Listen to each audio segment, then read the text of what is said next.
Chapter 286. When Chi Dada appeared, Jing Tan was already mentally prepared. When he heard some movements coming from afar, Jing Tan didn't stand there and stare at Chi Dada. Outnumbered, he would be a fool if he didn't run. Chi Dada originally planned to make an even more flirtatious pose, but in the blink of an eye, he saw the black cat run away. In Chi Dada's impression, Jing Tan was very fierce, very difficult to get along with, very bad-tempered, and would start a fight at the slightest provocation. Therefore, Chi Dada always thought that Jing Tan would bravely fight with the little friends he summoned. However, the current situation made Chi Dada stunned. 2 seconds later, Chi Dada came back to his senses and hurriedly chased. Although his little friends hadn't arrived yet, it wasn't easy for that cat to come to his real territory. He wouldn't feel good if he didn't take revenge. Chase. Jing Tan ran very fast. At the same time, he also paid attention to the surrounding terrain so that he wouldn't forget the way. He couldn't run back now. Those monkeys were over there. Therefore, Jing Tan kept going forward. A large area of the mountain was covered in dense woods, and there were all kinds of shrubs below. Jing Tan ran on the ground, leaving the sounds behind him farther and farther away. Only Chi Dada was a little closer. However, Chi Dada didn't stay idle while chasing. He made a series of sounds, probably continuing to summon his little friends. Air Mao said that he didn't see many monkeys on the mountain, but now, Jing Tan fully realized that in this place, there were indeed many monkeys on the mountain. Although the pursuers behind didn't catch up, Jing Tan heard some movement in front. The surrounding monkeys that could hear Chi Dada's voice gathered here. Jing Tan's heart trembled. From the sound, he could tell that there were many monkeys. There were probably 20 or 30 or even more. Jing Tan could deal with 2 or 3, but he wasn't sure if there were too many. Moreover, this was the monkeys' home ground. Some monkeys were already approaching from the side. Paw! A pinecone-like thing smashed at Jing Tan's feet. Jing Tan just glanced at it from the corner of his eyes and didn't pay much attention to it. He continued to run. Paw paw. One after another, some unknown objects were thrown over. These monkeys had probably thrown a lot of things on a daily basis, so their accuracy was not bad. If Jing Tan did not run and stayed in the same place, the monkeys would probably have a 90% hit rate. Jing Tan's body was also hit a few times. It didn't hurt, but it was very annoying. In addition, Chi Dada's gloating voice made Jing Tan very angry. With enemies in front, pursuers behind, and attacks from the side, Jing Tan leaped up and landed on a tree nearby. Instead of running forward, he used the momentum to turn around and run across the tree. A few monkeys that had picked up something from the side and were about to throw it at Jing Tan were too surprised to react. They maintained their throwing posture, but their eyes followed Jing Tan's figure. The moment Chi Dada, who was chasing closely behind, saw the figure dashing over from the tree, its screams came to an abrupt halt. It grabbed onto a branch to stop itself. It was surprised that the cat could jump so agilely on the tree like the monkeys. Moreover, when it saw the figure dashing over, Chi Dada was inexplicably scared. However, when it saw that there were still a few of its companions around, Chi Dada's cowardice swelled up again. It shouted at Jing Tan. Whether it was a demonstration or cursing, Jing Tan expressed that he didn't understand at all. In the past, whenever Fu Lei got into a fight, he would target the person that he hated the most. Jing Tan planned to do the same. Now that he had no choice but to meet the group of monkeys, a group battle was unavoidable. All he wanted to do now was to give Boss Chi a good beating. Chi Dada dodged Jing Tan's kick, but he didn't dodge Jing Tan's slap. As a result, he was directly slapped down the tree. After all, he was a monkey and had an advantage in his own territory. Chi Dada grabbed a branch and landed steadily on the ground. He retreated, touched the shoulder that had just been slapped, and shouted at Jing Tan, who had landed 3 or 4 meters away. Then he picked up a pine cone that had been thrown by the other monkeys and threw it at Jing Tan. Jing Tan knew what Chi Dada was going to do when he glanced at the ground next to him.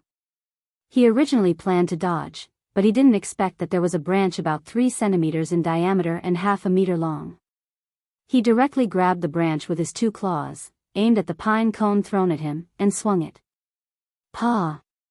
The pine cone was hit back by the branch and hit Chi Dada's forehead. Zheng Tan wasn't in the zone when he held the branch, so he didn't control the strength of his swing well. When the pine cone hit back, it was a little too high. The reason it hit Chi Dada's forehead was because it was too engrossed in watching the pine cone being hit. When it fell from a high place, it forgot to react and was directly hit on the forehead by the falling pine cone. A few monkeys squatting on the trees saw this and shouted. A few of them seemed to be jumping happily, and one of them was even clapping. Zheng Tan was speechless. Chi Dada was hit, so why were these monkeys so excited? Chi Dada was also dumbfounded. Although its companions had no knowledge, culture, and common sense, Chi Dada thought that it was a high-level intellectual who had seen the world. It had seen many cats, but it had never seen a cat with all 4 limbs walking on 2 legs. Moreover, the black cat in front of it was hugging such a thick branch. Did a cat have such great strength? Chi Dada suddenly had a bad feeling. There were several stations in this mountainous area to deal with unexpected situations. If tourists were to encounter accidents or other problems, they would be able to get help in time. In addition to helping tourists, these stations would also guard against poachers and prevent forest fires during the dry season. Of course, they would also pay attention to the monkeys in the mountains. At this moment, a staff member on duty at a nearby station was surprised to see the sound waveform of a certain area displayed on the screen. They had been working here for a few years and were able to analyze the sounds made by the monkeys and the emotions they expressed. Some people in the research base had even tutored them. Seeing the waveform, the staff member on duty quickly nudged another colleague who was taking a nap. Something's wrong. The person who had just woken up yawned, but didn't dawdle. They were worried that someone would come over to attack the monkeys again. They couldn't accurately distinguish what kind of sound the monkeys were making from the distorted and noisy audio transmitted by the equipment. Even if it was a scream, there were several kinds. Generally speaking, if there were poachers or some large beasts that could cause serious danger to the monkeys would make a scream with fear and vigilance. The information in their hands listed a kind of scream made by macaque monkeys when they were in a fierce conflict. When the monkeys made this kind of sound, they would confront each other, retreat, tremble, look around in panic, and be ready to escape at any time. If they encountered this kind of sound waveform, something must have happened. The staff on duty would immediately rush over, but now, those monkeys are excited? The sound and waveform made them very confused. In order to make an accurate judgment, the staff on duty took out a waveform chart that a professor who studied the local wild macaque monkeys had given them. It showed what kind of waveform corresponded to the emotions of the monkeys. Even if it couldn't be said to be 100% accurate, it had always been correct in the past few years. It had a very important reference value. Yes, those monkeys are indeed excited. Do you want to go and take a look? No need. Those monkeys probably found something fun again. I'll go and take a look. It's safer. The staff on duty printed an oscilloscope chart displayed on the equipment as a record and said, "Forget it, I'll go with you. If something really happens, I can help." Sigh, it's not easy to serve monkeys. Zheng Tan didn't know that someone had noticed him. He just knocked back the fruit that Chi Dada threw over. This time, he didn't hit Chi Dada, mainly because the guy was prepared and dodged quickly. Moreover, Zheng Tan couldn't control the direction of the knock. At most, he could knock the thing in the direction of the target, but he might not have the luck and accuracy of the first time. Of course, for the surrounding monkeys, accuracy wasn't important.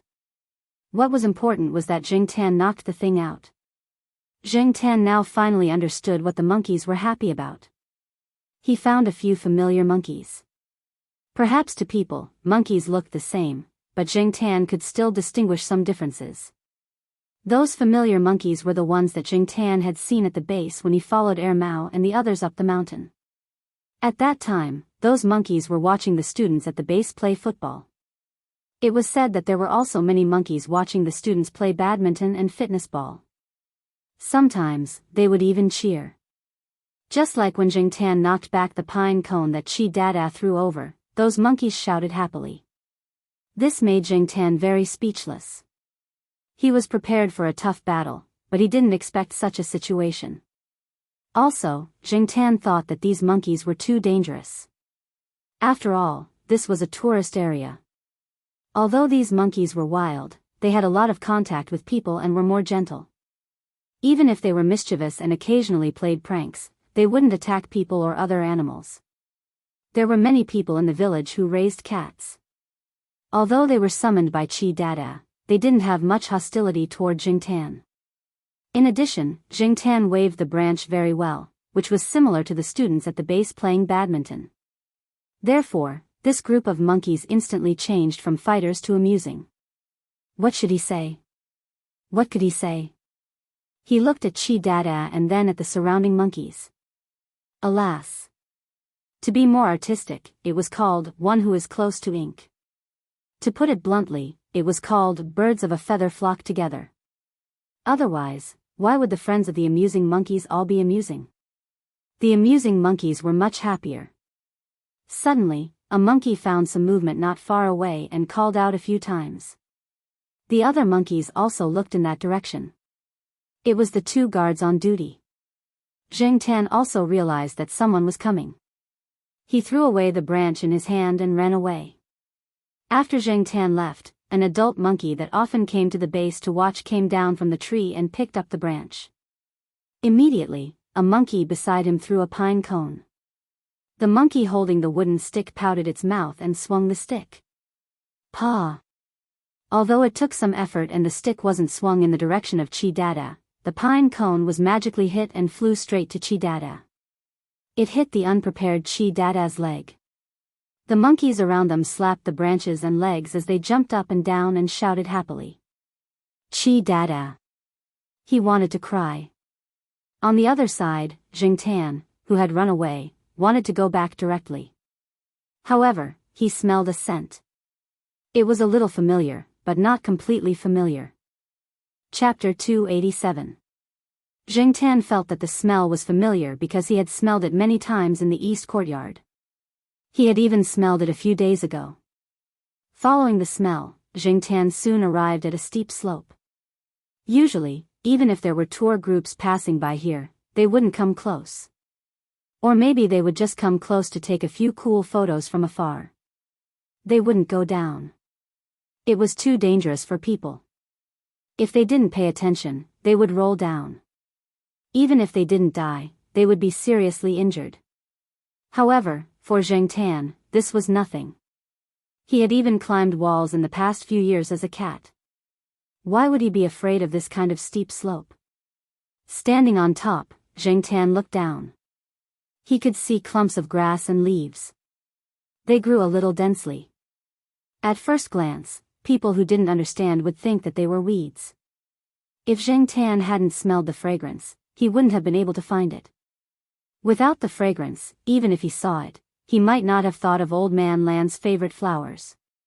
However, why did he smell it carefully and feel that it was a little different from Old Man Land's flowers? Puzzled, Jingtan went down. Although the slope was steep and there were many rocks, Jingtan could easily climb down.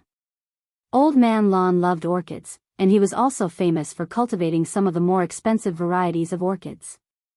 Those who knew Old Man Lan would know that the old man's favorite wasn't those expensive flowers that cost hundreds of thousands of dollars. The old man's favorite was the relatively cheap iron bone that many orchids had cultivated before. Just like Old Man Lan's name. Everyone in the courtyard knew that Professor Lan was good at raising flowers, but now many people had forgotten Professor Lan's name, Lan Tai. Maybe it was because of the name, or maybe it was because of other reasons, but Old Man Lan preferred Lan Tai. Other than some areas in the south that were suitable for growing orchids, many orchids in the country had the same feeling. Lan Tai was diligent and lazy.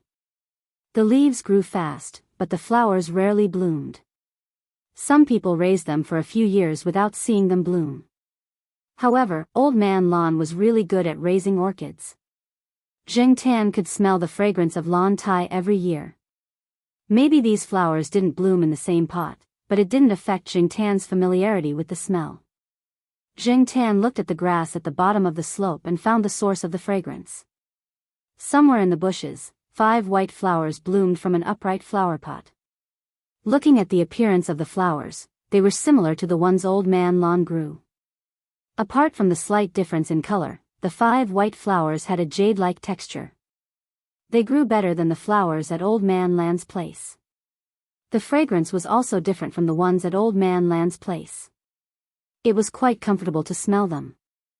Jing Tan didn't know much about orchids. Even though he had seen a lot of them, he didn't pay much attention to them. He felt that the leaves of orchids were all the same, so he could only judge from the flower in front of him that it was the same type as the one Old Man Lan raised. If Old Man Lan was here, he would be able to deduce what kind of flower it would bloom based on the leaf shape, leaf pant, and leaf texture. Unfortunately, Jing Tan didn't know anything. He didn't understand, nor did he care much about it. He had once despised Old Man Lan's obsession with orchids. Wasn't it just flowers? Why did he have to go to such lengths? Jing Tan stared at the flower in front of him, trying to figure out what was so attractive about it. 1 minute passed, 5 minutes passed, half an hour passed, another gust of wind blew by, and some fine stones fell from the top of the steep slope, landing on Jing Tan's head and beside his feet. Jing Tan came back to his senses. Unknowingly, he had been staring at the orchids in front of him for a long time. This wasn't normal. Jing Tan usually didn't have much interest in flowers. He had even looked at the pots of orchids that Old Man Lan sold at a high price. However, he had never been in such a daze while looking at flowers. Jing Tan took 2 steps back and looked at the flowers in front of him again. This time, he didn't stare at them carefully. His gaze moved to the leaves beside the flowers. Jing Tan walked up and sniffed. He pressed his nose against the leaves and sniffed them carefully. Although the leaves looked the same, the smell of the leaves seemed to be slightly different from Old Man Lan's. Jing Tan had seen the sheriff nibbling on the leaves of the orchids at Tsinghua University. He had also sniffed the flowers and leaves carefully, so he remembered the smell of the leaves. After sniffing, Jing Tan squatted in place and thought. He felt that there was something strange about this flower. Could it be a new species? Or could it be one of those flowers that Jing Tan had never seen or smelled before? Should he dig some up for Old Man Lan to study? However, he remembered that Old Man Lan said that this flower liked to live in groups and had developed roots. What if the roots were all connected together? Jing Tan didn't have the energy to dig it out bit by bit. Looking at the area where the flowers were, there was too much grass around it. It would probably be difficult to dig it out. Jing Tan thought it was troublesome. Even if he couldn't dig out the big ones, he could dig out some small and scattered ones. Jing Tan walked around the large clump of flowers. He walked to a spot and pressed his nose against the leaves to sniff. He really did find a lot of problems. The smell of the leaves here wasn't exactly the same. Some smelled like the leaves at Old Man Lan's place, and some smelled like the leaves beside the flowers just now. Therefore, if Jing Tan wanted to dig some up for Old Man Lan to study, he had to find something similar to the flowers just now. Looking around, Jing Tan found a rusty iron fork. There were also some instant noodle boxes and other trash around. They were probably left here by tourists during the Golden Week. Jing Tan didn't have the mood to look down on those who left trash everywhere. He started digging for the sprouts. For someone like Jing Tan who didn't pay attention to flowers and plants, digging up grass was a torment. If Old Man Lan saw how roughly Jing Tan dug up the grass, he would definitely raise his eyebrows and yell, "What nonsense!" While Jing Tan was working hard on the sprouts, the 2 people who went to look for the monkeys were talking on the phone. "I told you not to worry. When I came over, those monkeys were having fun on their own again. It's really fine. Chi Dada. Chi Dada is here. He's having fun with the other monkeys." Chi Dada looked at the person on the phone with accusation in his eyes. "Which I saw him having fun?" Unfortunately, the person on the phone couldn't understand Chi Dada's gaze at all. He continued chatting with the person on the phone. "Cat. I didn't see the black cat. Okay, I'll be careful. I'll inform you if I see it. At the hotel on the mountain, the hotel owner hung up the phone and told Pei Liang what he heard on the phone. Chi Dada didn't cause any trouble? That's surprising. Pei Liang knew his monkeys very well. But now that they said they didn't see the cat, it was strange. They probably didn't catch it. That black coal is very slippery. Mao wasn't worried anymore. Let's go take a look. Pei Liang decided to go take a look himself. Okay, I've rested enough anyway. Mao also got up. After leaving the hotel, Pei Liang brought Mao to Chi Dada. Zheng Tan looked at the 2 connected sprouts that he had dug up. He had taken them from the big pile. There were only 5 leaves.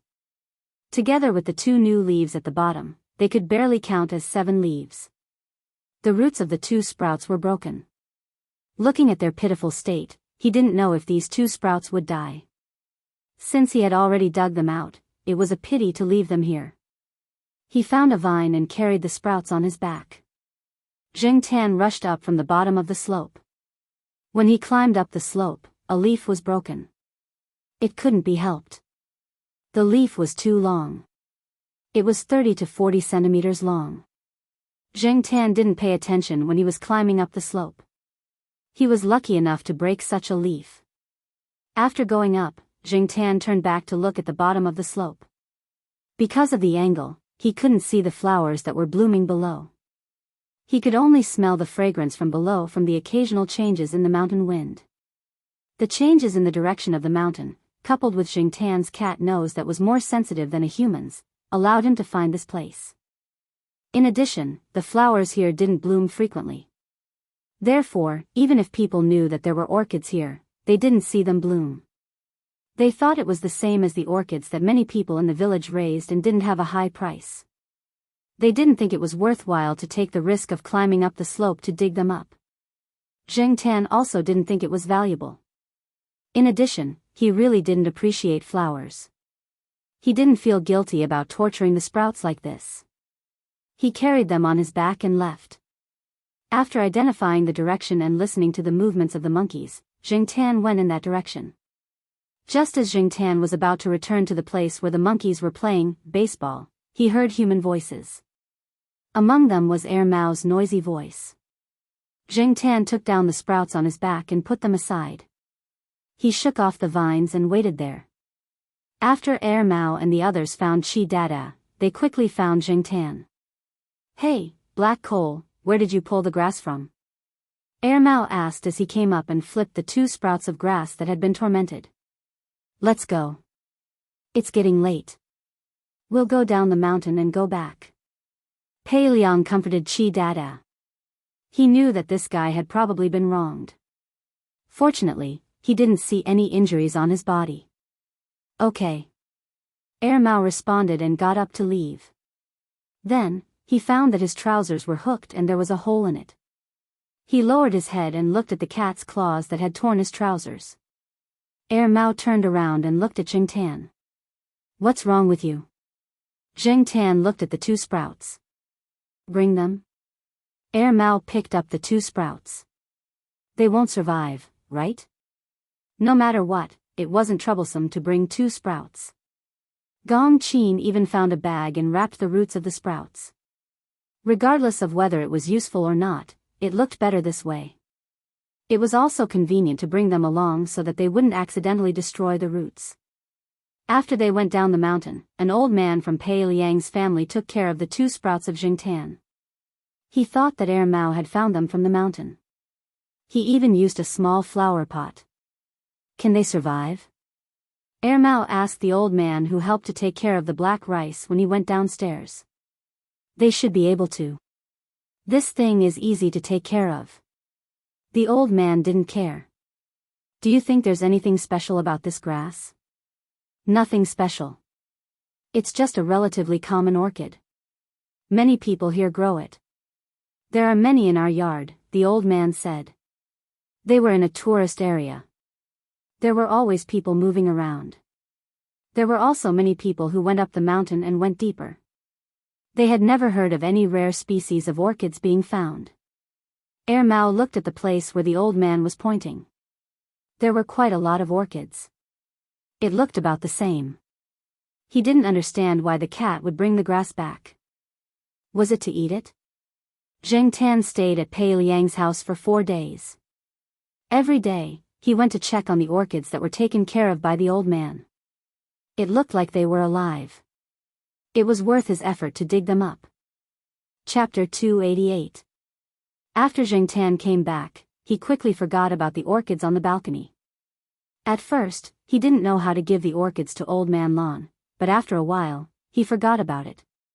Usually, only Jiao Ma would water the small pot of orchids and take care of them. Until one day, Old Man Lan came to ask about it. Old Man Lan bumped into Gong Qin when he was taking a stroll after dinner. While they were chatting, Gong Qin told him about the things that happened during her trip. To her, it was quite interesting to see a cat plucking an orchid and letting it come back. However, under Mao's instructions, she didn't mention it outside. She only mentioned it in front of Old Man Lan because the two of them were talking about flowers and plants, and accidentally let it slip. Hence, out of curiosity, Old Man Lan went straight to the 5th floor. At that moment, only Jiao Ma was at home in the Jiao family. Little Pomelo was called over by her classmates to help with the competition questions. Jiao Yuan was playing basketball with his friends. Jiao Pa was still busy. Jiao Ma saw Professor Lan panting heavily and quickly poured him a glass of water. She was worried that something might happen to the old man. "What's wrong, Professor Lan?" After getting to know him better, Jiao Ma wasn't as afraid of Professor Lan as before. She spoke more casually, but when she saw Professor Lan in this state, she couldn't help but worry. The first thing that came to her mind was, did my cat get into trouble? Did it nibble on some expensive flower? If Zheng Tan knew what Jiao Ma was thinking, he would probably die of frustration. It was all because of the sheriff. Climbing up to the 5th floor in one breath, and in a hurry at that. With Old Man Lan's physique, it was inevitable that he would be panting from exhaustion and his throat would hurt. After drinking some water, he felt much better. Without resting, he asked directly, "Charcoal brought back a pot of orchids a few days ago?" Jiao Ma didn't expect this. She immediately felt relieved. She brought Old Man Lan to the balcony to see the pot of orchids. "This is the pot." Jiao Ma pointed it out to Old Man Lan. Zheng Tan accompanied little Pomelo out of the house and took a stroll outside. As soon as he entered the house, he heard Old Man Lan's irritable voice. He suddenly remembered the tragic state of the pot of orchids on the balcony. Based on his understanding of Old Man Lan, that smelly old man would definitely flip out. Therefore, Zheng Tan hesitated whether he should leave the house and go out for a walk. But then he remembered that Jiao Ma was the only one at home, and he wasn't sure if she could handle Old Man Lan's bad temper. Forget it, he had to face it eventually. Zheng Tan braced himself and walked into the room.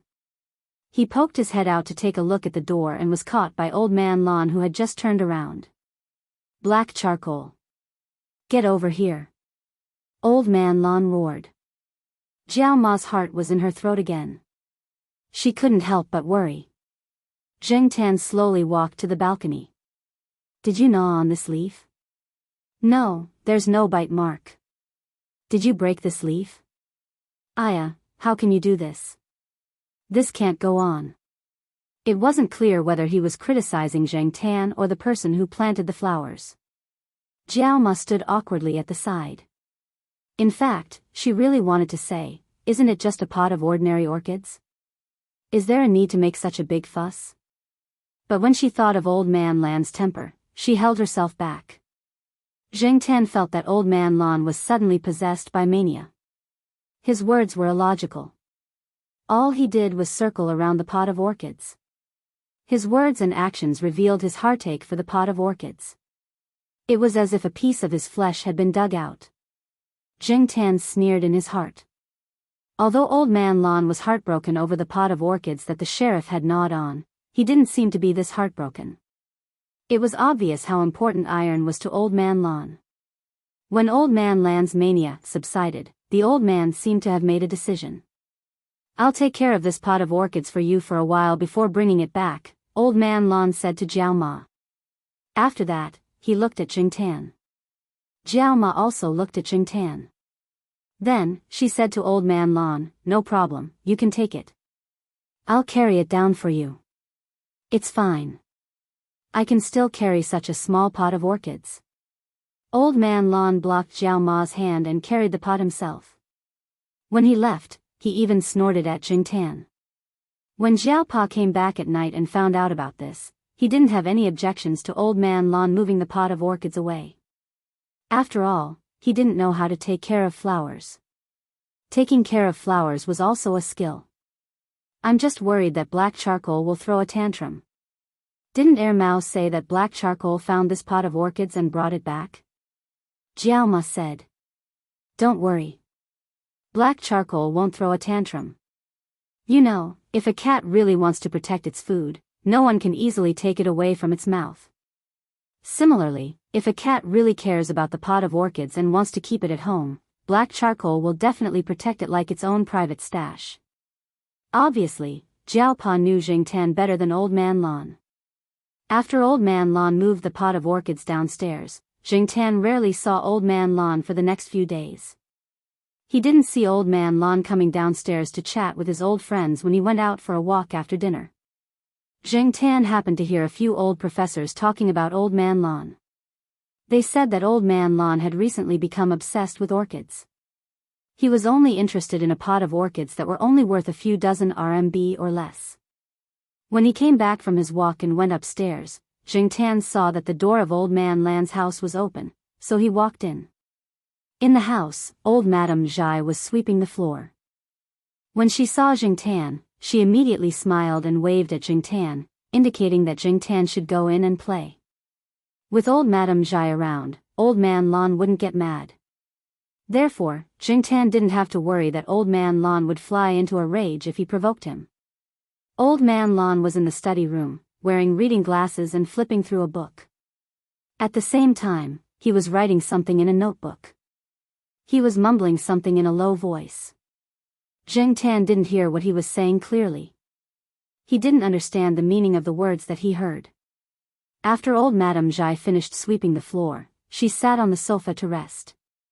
When she saw Jingtan standing at the door of the study room and looking in, she whispered to Jingtan, telling him not to disturb Old Man Lan. Then, she patted the sofa next to her. Jingtan jumped onto the sofa and sat next to old Madame Zhai, listening to her nagging in a low voice. Sigh, Black Charcoal, what kind of orchid did you bring back? Old Man Lan has been researching it for a few days. Recently, he has been talking about it in his sleep, even in his dreams. He stays in the study room all day long and looks for information. He even forgets to eat. Every time, I have to wake him up and drag him over to eat. I also have to urge him to sleep. Old Madame Zhai wasn't blaming Jingtan. She was just expressing her feelings. Anyway, similar situations had happened many times in the past.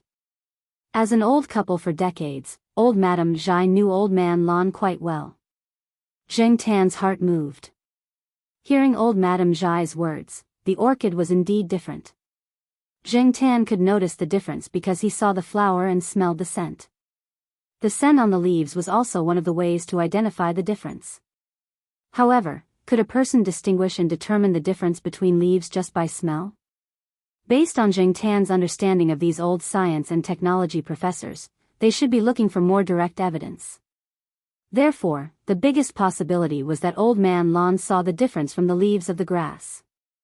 Or, he saw the difference in the roots when he changed the flower pot. Anyway, Jingtan didn't have such ability. Even the few old people in Pei Liang's house didn't notice it. He could only say that this was a real expert. Jingtan was listening to old Madame Zhai's words when he saw 3 old men coming in. They were the few old professors who lived in the same quad and often chatted with Old Man Lan. Old Lan, have you found anything? A loud old man shouted toward the study room. What are you shouting for? Old Man Lan took off his glasses and rubbed his eyes. He stood up and walked to the living room. When he saw Jingtan lying on the sofa, he raised his eyebrows.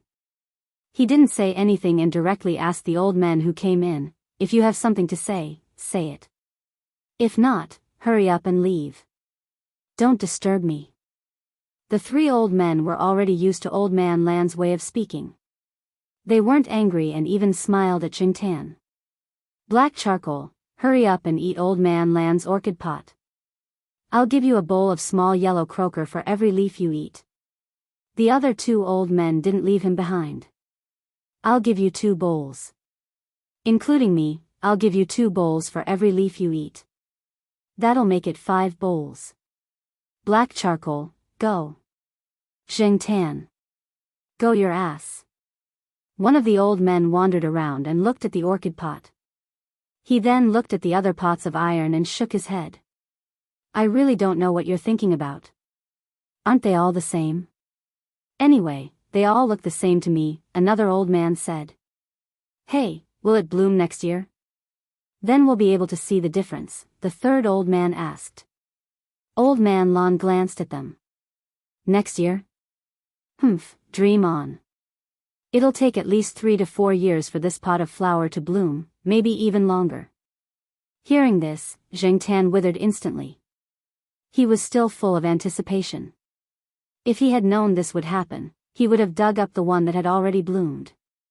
Just to save some effort, he would have to wait for a long time. He didn't know how long it would take, and it might take 8 to 10 years before it bloomed. Who would remember this pot of orchid by then? However, Jingtan's withered mood came and went quickly. He wasn't particularly interested in this anyway. He was just curious about the flower and felt that there was something unusual about it. Who cares? He'll continue to give Old Man Lan a headache. No matter how those old professors who were experts in their own field but were illiterate in the field of orchids insulted Old Man Lan only had a sour expression on his face. He didn't really care about what these illiterates said. That would be asking for trouble. Old Man Lan also couldn't ask Jingtan anything.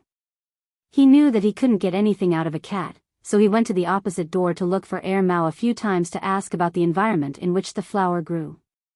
Unfortunately, Mao didn't know anything. Old Man Lan didn't find much useful information after flipping through the files at home for a few days. Now, he just hoped that these 2 seedlings would bloom and he would be closer to the truth. After discovering the suspicious points on the leaves of the orchid, Old Man Lan decided to raise these 2 seedlings for a few more years until they bloomed. Yesterday, he even went to discuss it with Professor Jiao. Professor Jiao waved his hand and said, "You don't have to feel burdened to continue raising them. It's a waste to leave them at home." Jingtan didn't want to stay on the sofa and listen to these old men's nonsense anymore. He went out and prepared to go downstairs for a walk. After a few steps, he heard a click from the door on the first floor. Then, 2 people came up. One was Mao, and the other sounded very familiar. Soon, Jingtan came face to face with the people upstairs. Oh, isn't this that Brother Beast? Why did Brother Beast come all the way from Pearl City to Chuhua City? However, Brother Beast didn't seem to be in a good state. When Jingtan was looking at Qin Tao also saw Jingtan. Chapter 289. Every time Qin Tao ran out, it was because he quarreled with his family. Last time, he was kicked to Chuhua because of his temper. This time, Qin Tao ran out on his own.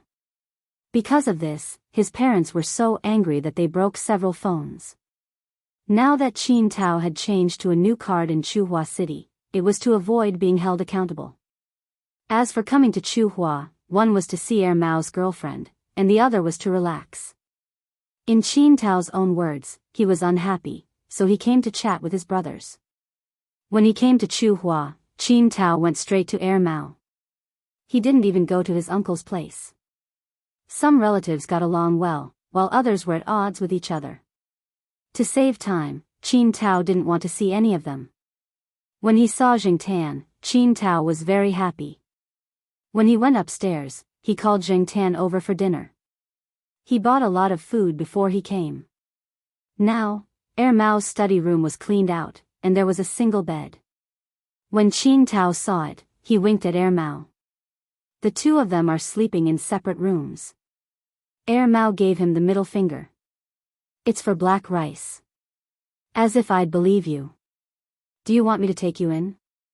I'll ask black rice to make room for you. No need. I have a house in Chuhua.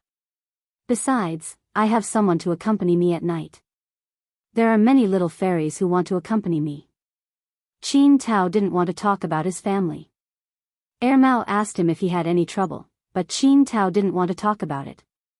So, Mao just talked about the fun of traveling a while ago to liven up the atmosphere. Tan was bored and watched Black Rice play with toys. Black Rice had gained a lot of weight. If Black Rice had a belly like before, people would suspect that it was pregnant again. Speaking of kittens, when Mao brought Black Rice to the pet center for regular checkups, someone tried to persuade him to sterilize Black Rice. However, Mao refused. Since he didn't want to sterilize Black Rice, Mao turned his attention to peanut candy. Unfortunately, not only did he fail to cut off peanut candy's penis, he even got scratched by peanut candy's paw. Thus, the conflict between man and cat escalated, and they didn't get along when they met. Paw. The sound of the lighter hitting the ground scared Black Rice so much that it jumped up from the sofa and ran into the room to hide next to Gong Qin. It then looked at the people in the living room cautiously. Zheng Tan looked over. The lighter that was thrown on the ground was Qin Tao's. This guy wanted to smoke just now, but he couldn't ignite the lighter after trying a few times. In a fit of anger, he threw it directly. However, the quality of the lighter was pretty good. Even after throwing it so hard, he didn't see any parts falling off. They probably couldn't hit it because they ran out of gas. However, even if there was no oil, Qin Tao wouldn't throw the lighter away in anger. Looking at Mao's shocked face, he obviously didn't expect Qin Tao to have such a reaction. Is this guy suffering from mania? When Zheng Tan saw Brother Beast for the first time today, he felt that there was something wrong with this guy. He could feel that this person's aura wasn't very comfortable. Zheng Tan's impression of Brother Beast had always been that he didn't do his job properly, but at least he wasn't manic. Just like when Zheng Tan first met Brother Beast, he didn't get angry even though Brother Beast had tricked him into a pile of bird poop due to his stupid tailing skills. Also, when he went to normal university, Brother Beast was beaten up like a pig's head, but he wasn't this manic either. Some people were like a volcano erupting when they were angry, and their actions were obvious. But some people looked very calm when they were angry. Zheng Tan remembered that when Brother Beast was tricked into leaving in a smashed car after being beaten up, his face was also relatively calm. Even if this kind of person wasn't very smart, he knew how to restrain himself. He didn't seem like the kind of person who was easily impulsive. So, when he saw Brother Beast fly into a rage because his hand was caught, he was very surprised. Did this guy's menopause come early, or did it happen a few days every month? Mao and Qin Tao grew up together and knew each other very well. He never knew that Qin Tao was the kind of person who would fly into a rage over something so trivial. Because of their background, people like them knew how to restrain themselves, especially in front of their elders. After all, their future was closely related to their elders' impression of them. Moreover, the higher you went, the more you had to know how to restrain yourself and disguise yourself. Mao waved his hand at Gong Qin, indicating that she didn't need to worry. Then he said to Qin Tao, "Beast, what's wrong with you?" Qin Tao scratched his head in annoyance. "Nothing, I've been in a bad mood recently." He probably felt that he shouldn't be like this, so he turned to look at Gong Qin, who was comforting Black Rice in the room, and forced a smile. "Sorry, I didn't control my emotions well." "Are you really okay?" Mao asked. "I'm fine." Seeing that Qin Tao really didn't want to talk about it, Mao didn't ask anymore. Although he didn't pay much attention to Qin Tao's situation, according to his previous understanding, Qin Tao's mood should be affected by his family matters. He suppressed it for too long, so his emotions were unstable. There were many people in Qin Tao's family who didn't like him, especially people like Qin Tao, who many people thought was a good-for-nothing playboy. "It's fine if you don't want to talk about it. I'll take you out tonight to relax." Mao looked at Zheng Tan again. "Black charcoal, let's go out and play tonight." Jing Tan was studying He Mi's toy mouse. Once the furry mouse was wound up, it kept rolling around. It made Jing Tan itch to slap it or press on its neck. It was rare for He Mi to have so much fun playing with it. Hearing Mao's words, Jing Tan glanced over. Going out to play tonight, it was most likely going to triumph. He had nothing to do at night anyway, so it didn't matter if he went out to play. Gong Qin didn't go with them this time. She stayed at home to play with Black Rice and let the two men have a good talk. After the Jiao family finished dinner, Mao went upstairs to find Jing Tan. Jiao Ma didn't say anything when she heard that they were going to triumph. She was already used to this kind of thing. Therefore, the two men walked to triumph leisurely. They didn't drive, since it wasn't too far away. Moreover, they would definitely drink, which would make it difficult to drive. Hearing that Jing Tan also had a private room in Triumph, Qin Tao said that he would go to Jing Tan's room to play and experience the fun of the cat room. However, Qin Tao's good mood disappeared when he arrived at Hengwu Plaza. I was wondering who it was, so it's my cousin. A well-dressed, handsome young man came over with a beauty in his arms. Qin Tao's cousin and Qin Tao didn't have a good relationship. Usually, they would mock and ridicule each other. Today, he brought a female student from a nearby high school to buy things here. He didn't expect to meet Qin Tao, so he immediately blurted out those sarcastic words. If it was the old Qin Tao, he would probably still smile and mock back. But now, Qin Tao's mood was not right. His originally smiling face immediately became gloomy. Seeing Qin Tao like this, the handsome young man still didn't intend to let him go. I say, cousin, you can't survive in Pearl City, so why did you come here? Oh, right, I forgot that you are still in the reflection period. I advise you to go to the hospital to have your brain checked. Mental illness is not a minor illness. Don't go crazy. When it's grandfather's birthday, there will be a lot of big shots. Don't make a fool of yourself like you did at second uncle's place. It's not a big deal if you lose face, but don't make everyone lose face with you. What the F***ck are you talking about? Are you courting death? Qin Tao rolled up his sleeves and wanted to beat him up, but he was stopped by Mao. Mao knew that Qin Tao's cousin's IQ wasn't high. He might not be better than others when it came to playing mind games. He was just asking for a beating. But this kind of person was easier to deal with. He wasn't like those people who hid everything deep. Thus, there was no need to take this kind of person seriously. It was just a matter of talking. Why did he have to make a move? If he made a move, he would be in a weak position. In that case, it would give others an excuse to criticize Qin Tao. What's wrong? Did I say something wrong? You don't want to admit that you made a fool of yourself? Is your brain broken? Did your illness worsen? Did you take your medicine on time today? Qin Tao's cousin added. But when he saw that Qin Tao's expression wasn't right, he was worried that Qin Tao had gone crazy again. He still had a look of disdain on his face. Then, he raised his chin and was about to leave with the beauty in his arms. Who knew that he stepped on something and slipped, falling face first to the ground? Qin Tao's cousin wasn't short, nor was he thin. When he fell, the beauty in his arms wanted to pull him up. Unfortunately, her delicate body was limited. In addition, the nearly 10 centimeters high heels weren't strong enough. The two of them fell to the ground together and were in a very sorry state. Some of the surrounding crowd saw this. The adults were fine, but the children didn't know what it meant to offend people. They directly laughed out loud. Qin Tao, who was being pulled by Mao like a fire-breathing dragon, was itching to rush out and fight. When he saw this, his anger instantly disappeared. He laughed out loud, laughing until his face was a little distorted. Jing Tan at the side looked like an outsider. In fact, he just saw a child running by with a box of marbles. The box wasn't closed tightly and one of the marbles fell out. The marbles rolled to Jing Tan's feet. Jing Tan casually pushed it at Qin Tao's cousin's feet. It was just a test. The results showed that Jing Tan's luck wasn't bad. Or it could be said that Qin Tao's cousin's luck was too bad. The poor girl in his arms was implicated by Qin Tao. She was still wearing a miniskirt.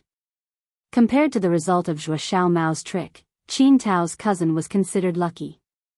Even if he fell, it was only a scratch. It wasn't a big deal.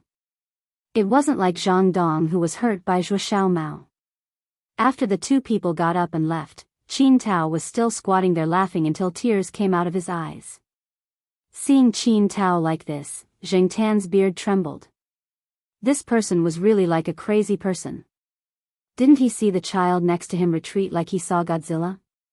Looking at the guy who was squatting on the ground laughing, Mao's eyes were filled with worry. "You beast, there's something wrong with you," Mao said seriously. "What's wrong?" "I just wanted to laugh when I saw that guy. That guy was asking for a beating. If it wasn't for my grandfather's birthday and I didn't want to cause trouble, I would have already beaten him into a pig's head. But you almost hit him just now." Mao looked at Qin Tao. "Brother, what's wrong with you?" "Forget it, this isn't the place to talk. Let's go to Triumph first." This time, Mao really wanted to have a good chat with Qin Tao. Pushing the conflicted Qin Tao towards Triumph, Mao gave Zheng Tan a thumbs up. Obviously, Zheng Tan's small movements just now were all seen by Mao. Looking at Qin Tao's back, Zheng Tan thought to himself, this guy can't really have a mental problem, right? In the past, this guy was quite normal. Although he was a little stupid, but his temperament shouldn't have changed so much. He also didn't hear Mao say that something big happened to Qin Tao that provoked him. Could it be that long-term stress caused his personality to be seriously deformed, causing him to be easily happy and angry? Chapter 290. Zheng Tan's private room was not used much, but someone would clean it every day.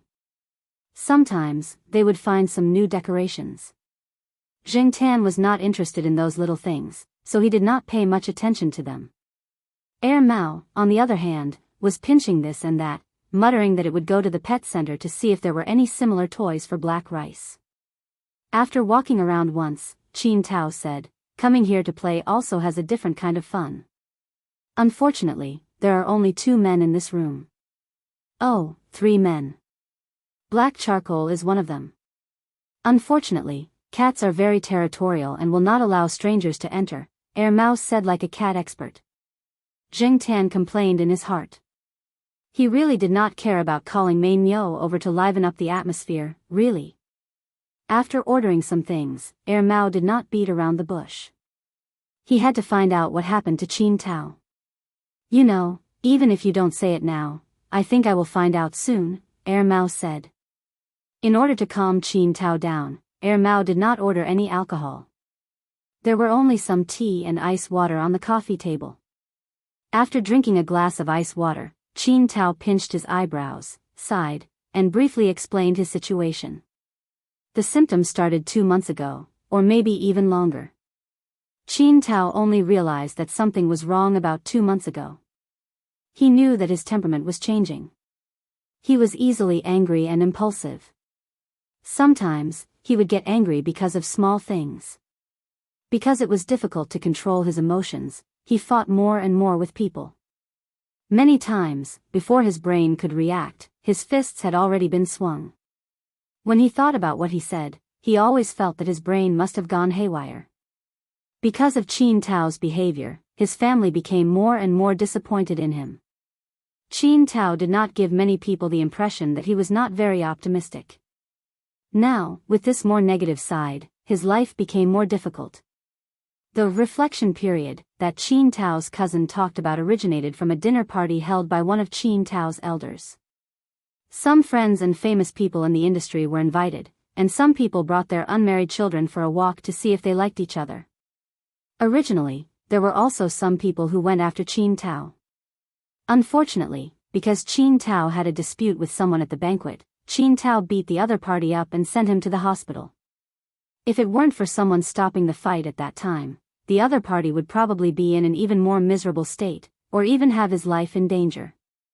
This made Qin Tao's family even more disappointed. Many people who had brought their daughters over had blacklisted Qin Tao. Such a person who seemed to have a bad temper and was violent was too dangerous. There were many famous people watching at the banquet, and it was precisely because of Qin Tao's matter that the elder couldn't let go of his face and became very angry afterwards. Even Qin Tao's parents were scolded, so Qin Tao was ordered to reflect properly. For a period of time, some people who didn't like Qin Tao spread rumors that Qin Tao was taking drugs. Even though Qin Tao's father had dealt with the news, in some people's hearts, they still felt that Qin Tao was either mentally ill or on drugs. Qin Tao's father even got someone to do a drug test for Qin Tao, and the test results were negative. Although Qin Tao's innocence was cleared, Qin Tao felt that his self-esteem was insulted. At this age, he was forced to do a drug test, and he was so angry that he smashed everything in the house that could be smashed. Qin Tao's father even planned to lock Qin Tao up for a thorough examination, but Qin Tao escaped when he heard the news. He turned around and reflected, and returned to Chuhua City. It wasn't that Qin Tao didn't suspect that someone was trying to harm him, but he didn't find any evidence. Probably because of the glass of ice water that calmed his mind, and because there was only Air Mao and Jing Tan here, Qin Tao's heart wasn't so tense, and his mood relaxed a little. However, when he talked about those things, Jing Tan could still hear the suppressed emotions in Qin Tao's words. When you did the drug test at that time, didn't they find anything else? Air Mao asked. Qin Tao shook his head. I also took blood and sent it for a test. They said that my bodily functions were a little messed up, but this could also be caused by emotions. But you still suspect that someone is trying to harm you? Air Mao said. It was a statement, not a question. Indeed, I'm such an optimistic and carefree person. How could my personality change so drastically for no reason? Although I like to play and play like crazy, it's not like I don't have vigilance. At this point, Qin Tao paused and glanced to the side. Jing Tan looked at him quietly, silently mocking Qin Tao's, not like I don't have vigilance. Back at Normal University, who was the one who was beaten up like a pig because of a phone call? Ahem, most of the time, my vigilance is still very strong. Qin Tao obviously remembered that incident and felt a little guilty. He changed his words and continued, at first, when I felt that there was something wrong with my mentality and emotions, I paid attention to what I usually ate, but I didn't find anything wrong. What I ate, others also ate. They also asked me to see a psychiatrist, but I know that I don't have that illness. I asked someone to check all the teacups and food, and there was nothing wrong with them. Other than Air Mao, Qin Tao had other friends who helped him check. Those people were absolutely reliable and wouldn't betray Qin Tao. They even checked the teacups and food used by Qin Tao's girlfriend who had sex with him in Pearl City, and found nothing abnormal. Sometimes I feel that I have a psychological problem. Qin Tao rubbed his face hard and laughed at himself. If it was confirmed that Qin Tao had a mental problem, it might be more difficult for Qin Tao to survive in the future. After all, other than his parents, the elders in his family wouldn't give much help to a person with a mental problem. At most, they would give him some money out of pity. Talents with a bright future would be vigorously supported.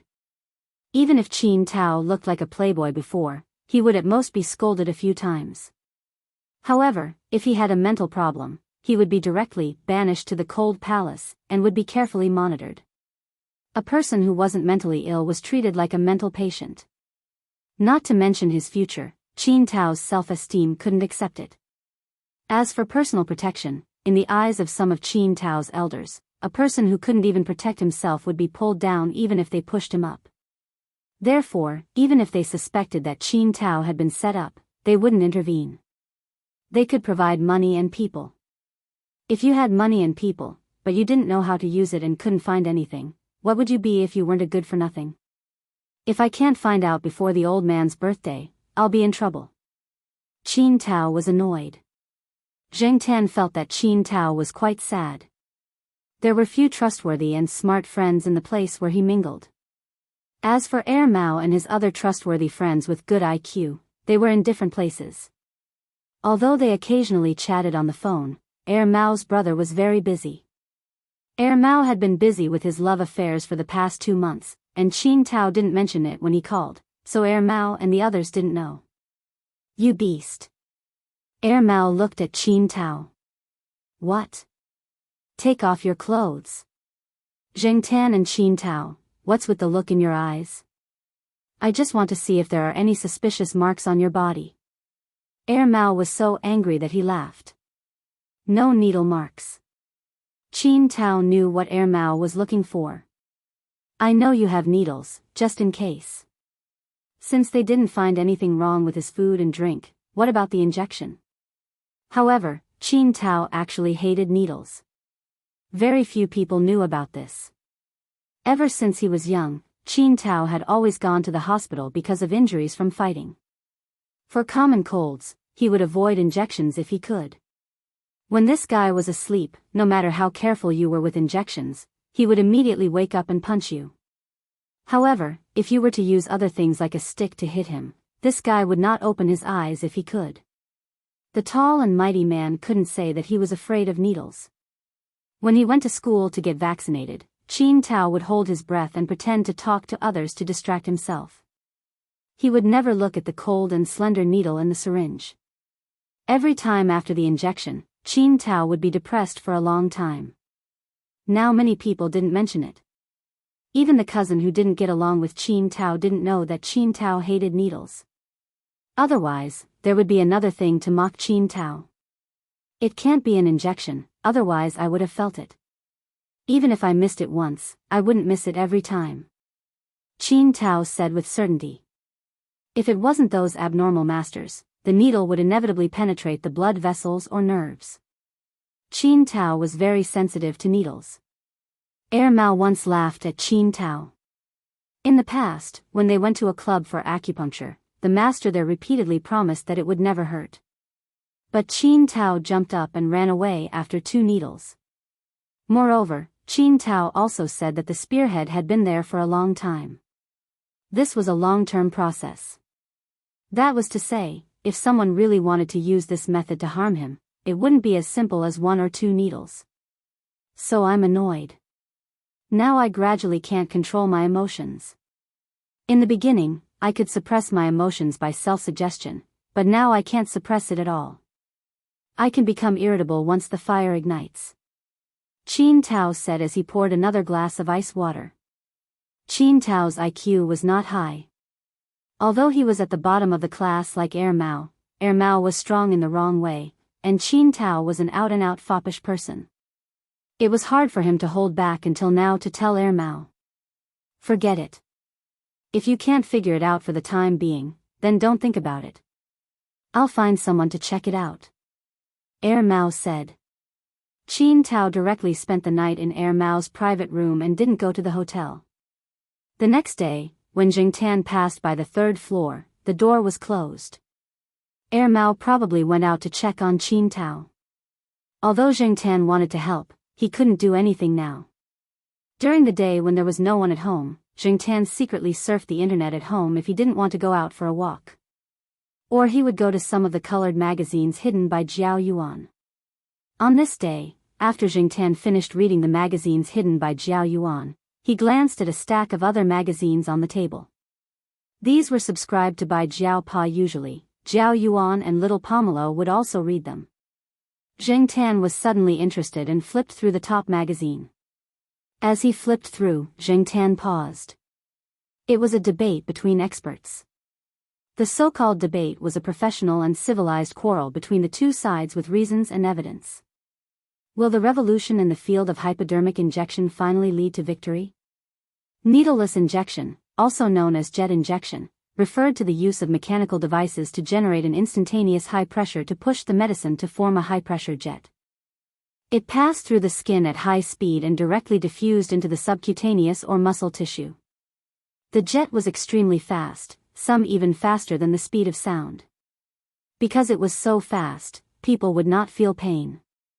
The injection time was only 0.3 seconds or even less, and the depth of penetration into the body was limited.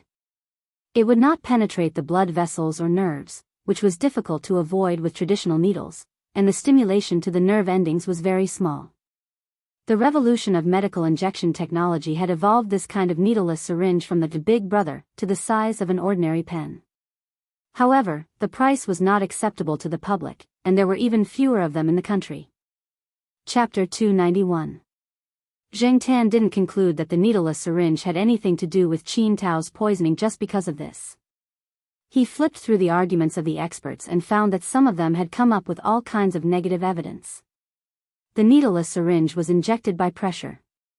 It didn't have the slender needle of an ordinary syringe. However, not all injectors felt nothing. The feeling of injection varied from person to person. Some people didn't feel anything, while others felt like they were flicked by someone's hand. The effect of the injection was also different. 30% of the injectors didn't leave any traces, 50% had red spots on their body after the injection, and 20% had bleeding after the injection. Perhaps these data weren't so accurate, but at least it showed that there might be some connection. If Qin Tao had found similar traces on his body, then the possibility was high. Zheng Tan spent the whole day at home studying the magazines in Jiaoyuan. After flipping through several magazines, only 2 of them mentioned needleless injections. Zheng Tan looked at them carefully and speculated with his low IQ. It was indeed possible. If only he could confirm those doubts from Qin Tao. Science magazines were indeed good things. Perhaps many of the things in the magazines were flashy in the eyes of many people, or the relevant knowledge was a little obscure, but Zheng Tan had learned a lot from these magazines. Some of them were from his own reading, and most of them were from the mouths of Jiao Yuan and Little Pomelo. Thinking too far ahead, Zheng Tan pulled his thoughts back and pondered how to send this unconfirmed clue to Mao and Qin Tao. In fact, Zheng Tan wanted to directly throw the magazine in front of Qin Tao and Mao and loudly say, "Look, I found a suspected clue." Unfortunately, Zheng Tan couldn't. After thinking about it, Zheng Tan put away the magazine in Jiaoyuan and ran to the small forest on the edge of the community. He turned on his phone. Zheng Tan had heard Qin Tao's phone number before. After coming to Chuhua, Qin Tao changed his number. When he called someone in triumph, the other party couldn't see the caller ID, so Qin Tao told him the number. Zheng Tan didn't know if his memory was correct, so he decided to give it a try. When the phone was turned on, it was the same as usual. There were harassing messages and missed calls from Lu Ba, but it was much better than before. Zheng Tan waited for the various notifications on his phone to stop before he entered the number he had memorized. Zheng Tan remembered one of the numbers wrongly. Originally, Zheng Tan had planned to change the sender of the message to Mao if Qin Tao's number was not correct. Unexpectedly, it really worked. After trying 5 times, the person who answered the phone was finally Qin Tao. When Qin Tao shouted, "Hello," he seemed a little impatient and could not hide his irritation. After confirming it, Zheng Tan hung up directly. He did not care about Qin Tao's reaction on the other side and directly began to edit the message. With his paw on the button, Zheng Tan stopped again. How should he write? Zheng Tan poked his head out of the tree hole and looked around to see if he could find some advertising slogans. Occasionally, people would come by to post advertisements for fitness clubs or opticians. Zheng Tan planned to use them as a reference. Unexpectedly, when he looked around, Zheng Tan saw an advertisement pasted on a tree. It looked like a new one. Zheng Tan did not come over much these days, so he did not know. He carefully looked at the advertising slogans. XX Hospital, 3-minute dreamy painless abortion, gives you the safest guarantee. After taking a look, Zheng Tan shrank back and started to edit the message with his paw in the tree hole. Qin Tao, who was secretly discussing the results of the investigation with Mao, heard his phone ring. This ringtone was the sound of a message. Qin Tao took out his phone and saw that it was an unfamiliar number. It was the number that did not ring just now. Qin Tao frowned and opened the message. The 3rd generation of SB needleless syringe, absolutely imported. 3 seconds dreamy painless injection, gives you the safest guarantee. Qin Tao was speechless. Why did this sound so familiar? When he first came over, a flyer was stuffed into his hands on the street. There seemed to be similar words. Wait a minute. Needleless injection? Mao saw that Qin Tao's expression began to change after receiving the message. It changed from a strange expression to a serious one, and then to a murderous one. He asked, "Beast, what's wrong?" Qin Tao passed the phone to Mao. After reading the content of the message, Mao glanced at the phone number and raised his eyebrows. For SXS? Needleless injection, I know a little about this. Mao slapped his forehead. If he did not see this message, he would have forgotten about this thing. I heard about it once before, but I didn't pay much attention to it at that time because of some things. This thing appeared quite early. I heard that in the year 2000, some foreign soldiers carried this type of needleless syringe with them. Their ampoules contained anti-nerve gas, biochemical weapons, and other related drugs to deal with some violations of the rules on the battlefield. However, this type of syringe is still relatively expensive even though the cost has been reduced a lot. Especially the better quality needleless syringe, it is impossible for an ordinary person to use it. It is very difficult to popularize it, and there are very few people in the country who use it. In foreign countries, patients with diseases such as diabetes often need to inject insulin, interferon, and other drugs on their own, so they use it more often. Mao told him what he knew and did some research. High-pressure needleless injection and professional disinfectant ensure a greater degree of sterility. If not done properly, it may cause damage to the skin to avoid infection. The injection site may be infected? Qin Tao thought about it. He once saw some signs on his back when he looked in the mirror. At that time, he did not pay much attention to it and only thought that it was an insect bite. Later, the signs disappeared and he never saw it again. Now that he thought about it, the signs did look like an infection. This kind of thing is small in size and easy to carry. Even patients with impaired vision can use it. It doesn't require much acupuncture skills. After Zheng Tan sent the text message, he was afraid that the other side would call to order, so he turned off his phone and returned to the courtyard. At night, when he saw that there were people in Mao's house, Zheng Tan went to take a walk. There were only Qin Tao and Mao, and they were discussing something. Mao's investigation speed was very fast, and Qin Tao's side was not idle either. Zheng Tan guessed from the words in their conversation that these two should have gained a lot. The suspects behind Qin Tao's back were also circled. The girlfriend who had sex, the caregiver who he thought he could trust, and some people who had a conflict of interest with Qin Tao. Qin Tao would never believe that the first two were not instructed by someone. As for who gave the idea, Qin Tao had some suspects in his heart. Those bastards. Qin Tao controlled his emotions, but he could not help but have blue veins on his forehead. Compared to the manic Qin Tao, this guy was now considered calm, otherwise he would have flipped the table. Looking at the information in his hand, Qin Tao laughed self-deprecatingly. 3 feet of ice was not formed in a day. Zheng Tan carefully pondered this sentence. Did this mean that Qin Tao had realized his stupidity for a long time? Otherwise, how could he have been schemed against by the people around him without realizing it? Those people did this directly to cripple Qin Tao. When those who could support him were disappointed, if Qin Tao still courted death, his future would be clouded and would never be clear again. He did not know if Qin Tao would change after this incident. Zheng Tan could not watch Mao and Qin Tao every day to see the progress of the investigation. He could only speculate how things were going by the expressions and aura of Mao and Qin Tao when he occasionally saw them. Looking at the recent performance of these two people, the progress should be smooth. On this day, Zheng Tan went to the kindergarten to watch the children in Zhuo Kitten's class show off their skills. During the talent show class, some children who were 3 years old or younger stood in front of the classroom one by one to show off their skills.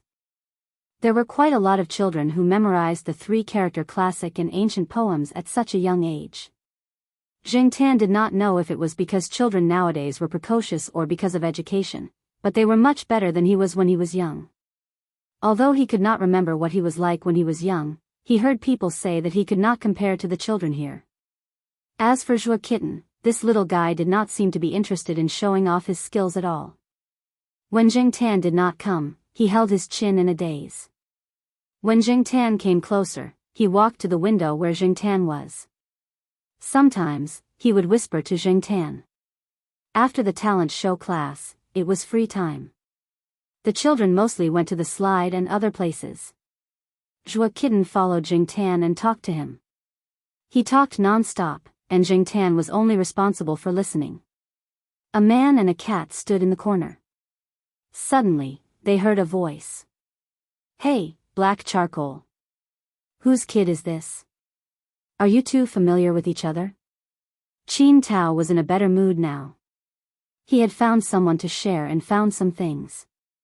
The questions and frustrations that had been bottled up in his heart for a long time now had an outlet. He did not have to worry about holding it in until he went crazy. Now that he saw Jingtan, he was still in the mood to joke. After Qin Tao walked over, he sat on the edge of the flower bed next to the fence and looked at the child standing next to Jingtan in the courtyard. Seeing that the child was not afraid of him, Qin Tao had a rare thought of teasing him. He knew that his temperament had changed greatly after he was hit and it was hard to control. Many children and animals were more sensitive to the inexplicable irritable aura around him. They would avoid it if they could, and if they could not avoid it, they would be a little timid. But the child in front of him was not. "Little guy, what's your name?" Qin Tao asked. "Kitten." "Oh, that's a good name, but it's not as nice as my name." Jingtan looked at Qin Tao from the corner of his eyes. This man was almost 30 years old, but he let the 3-year-old Zhuo Kitten call him brother. Usually, when these children saw Mao, they would directly call him uncle. Qin Tao crossed his legs and waited for Zhuo Kitten to take the initiative to ask for his name. Unfortunately, Zhuo Kitten did not show any interest. "You're not afraid of me?" Qin Tao asked again. Zhuo Kitten shook her head. "Why? You're Brother Black's friend." "I'm not afraid," Zhuo Kitten said. After listening for a long time and understanding the meaning of Zhuo Kitten's words, Qin Tao was even more curious, but he did not ask again. "I'm being bullied. Can you help me scold the bad guys? If you scold me, I'll buy you a bag of lollipops," Qin Tao said as he took out a cigarette from his pocket. After lighting it, he blew smoke rings. Zhuo Kitten gently bit her finger. "Scold what?" "Qin Tao, come, take a deep breath and repeat after me. They're all a bunch of bastards." Chapter 292. When Qin Tao scolded, even though his words were filled with strong emotions, his voice was not loud. When Zhuo Xiaomao shouted, even though it did not contain much emotion, he shouted at the top of his lungs. Because of this, the other children and the teachers all heard it. Qin Tao was thinking about why the words the child shouted sounded a little strange. When he looked up, he saw 3 young female teachers coming over. If this was at any other time, Qin Tao would be very happy to see this. Kindergarten teachers were too loving and worthy of deep communication. However, the situation was not right now. Qin Tao was not so stupid that he could not distinguish the situation. Looking at the 3 female teachers whose faces were full of anger and thinking about the little brat's words, a bad premonition arose. Teacher Xiaobai originally saw Zhuo Kitten talking to her brother Black as usual, so she did not interfere. They were already used to this kind of situation, and the child's guardian also had a tacit attitude. Qin Tao's appearance made the teachers wary. Seeing that Zhuo Kitten and the black cat beside her did not do anything, they just watched. However, they did not expect to hear Zhuo Kitten shout such a thing. They thought that with Zhuo Kitten's obedience, she would definitely not know this kind of swear words. It was most likely that the strange man who taught her this, so they ran over angrily. Teacher Xiaobai did not wrongly accuse people when the matter was not clear. She even asked Zhuo Kitten what happened just now. Zhuo Kitten very honestly and very carefully repeated Qin Tao's words just now. After hearing this, the 3 teachers were furious. How could this be? How could he say such things in front of the children? The 3 female teachers in charge of watching the children were like hens protecting their chicks. They looked like they wanted to teach Qin Tao a lesson. Seeing that the situation was not good, Qin Tao immediately slipped away. After Qin Tao ran away, the three teachers even told the security guard that if the man was seen on the surveillance camera approaching the kindergarten, he would be immediately expelled. It was better not to let such a dangerous person get close to the children. If he learned any bad habits, it would be troublesome. Children at this age were full of curiosity and had a strong ability to imitate and learn. The parents trusted them and sent their children here, so they had to take responsibility. Therefore, they had to guard against him. Looking at Qin Tao's back, Jing Tan shook his beard. Regardless of whether or not he was tricked, Qin Tao was indeed an idiot. Zhuo Kitten was pulled over by the three teachers to persuade him to forget what he had just said and to stay away from such dangerous people. Jing Tan did not go over, nor did he stay at the kindergarten. He was prepared to find a place to sleep. Jing Tan's favorite place was a place not far from the east courtyard. It was beside the small road that led to the east courtyard and was not far from the main road. Standing at a high place, he could see the cars and pedestrians on the main road of the campus. He could also see the buildings of the east courtyard. Jing Tan chose a Chinese parasol tree that was suitable for sleeping and climbed up. He lay on the branch and took a short nap. When he woke up, he smelled smoke. He lowered his head and saw a middle-aged man sitting on the edge of the flower bed. He looked like he had some background. The professional suit he was wearing was expensive, and he looked like he was someone with a high position. While Jing Tan was observing the person below seemed to have sensed something and raised his head to look at Jing Tan. He saw the black cat lying on the tree staring at him, but he didn't think much of it. After a glance, he lowered his head and continued to smoke, frowning in thought. But in less than 2 minutes, he looked up again and saw the black cat yawning while continuing to stare at him. The middle-aged man wiped his face. He did not feel anything on his face. Why was the black cat staring at him? He wanted to ignore it, but the presence of the cat was too strong. He felt a little strange.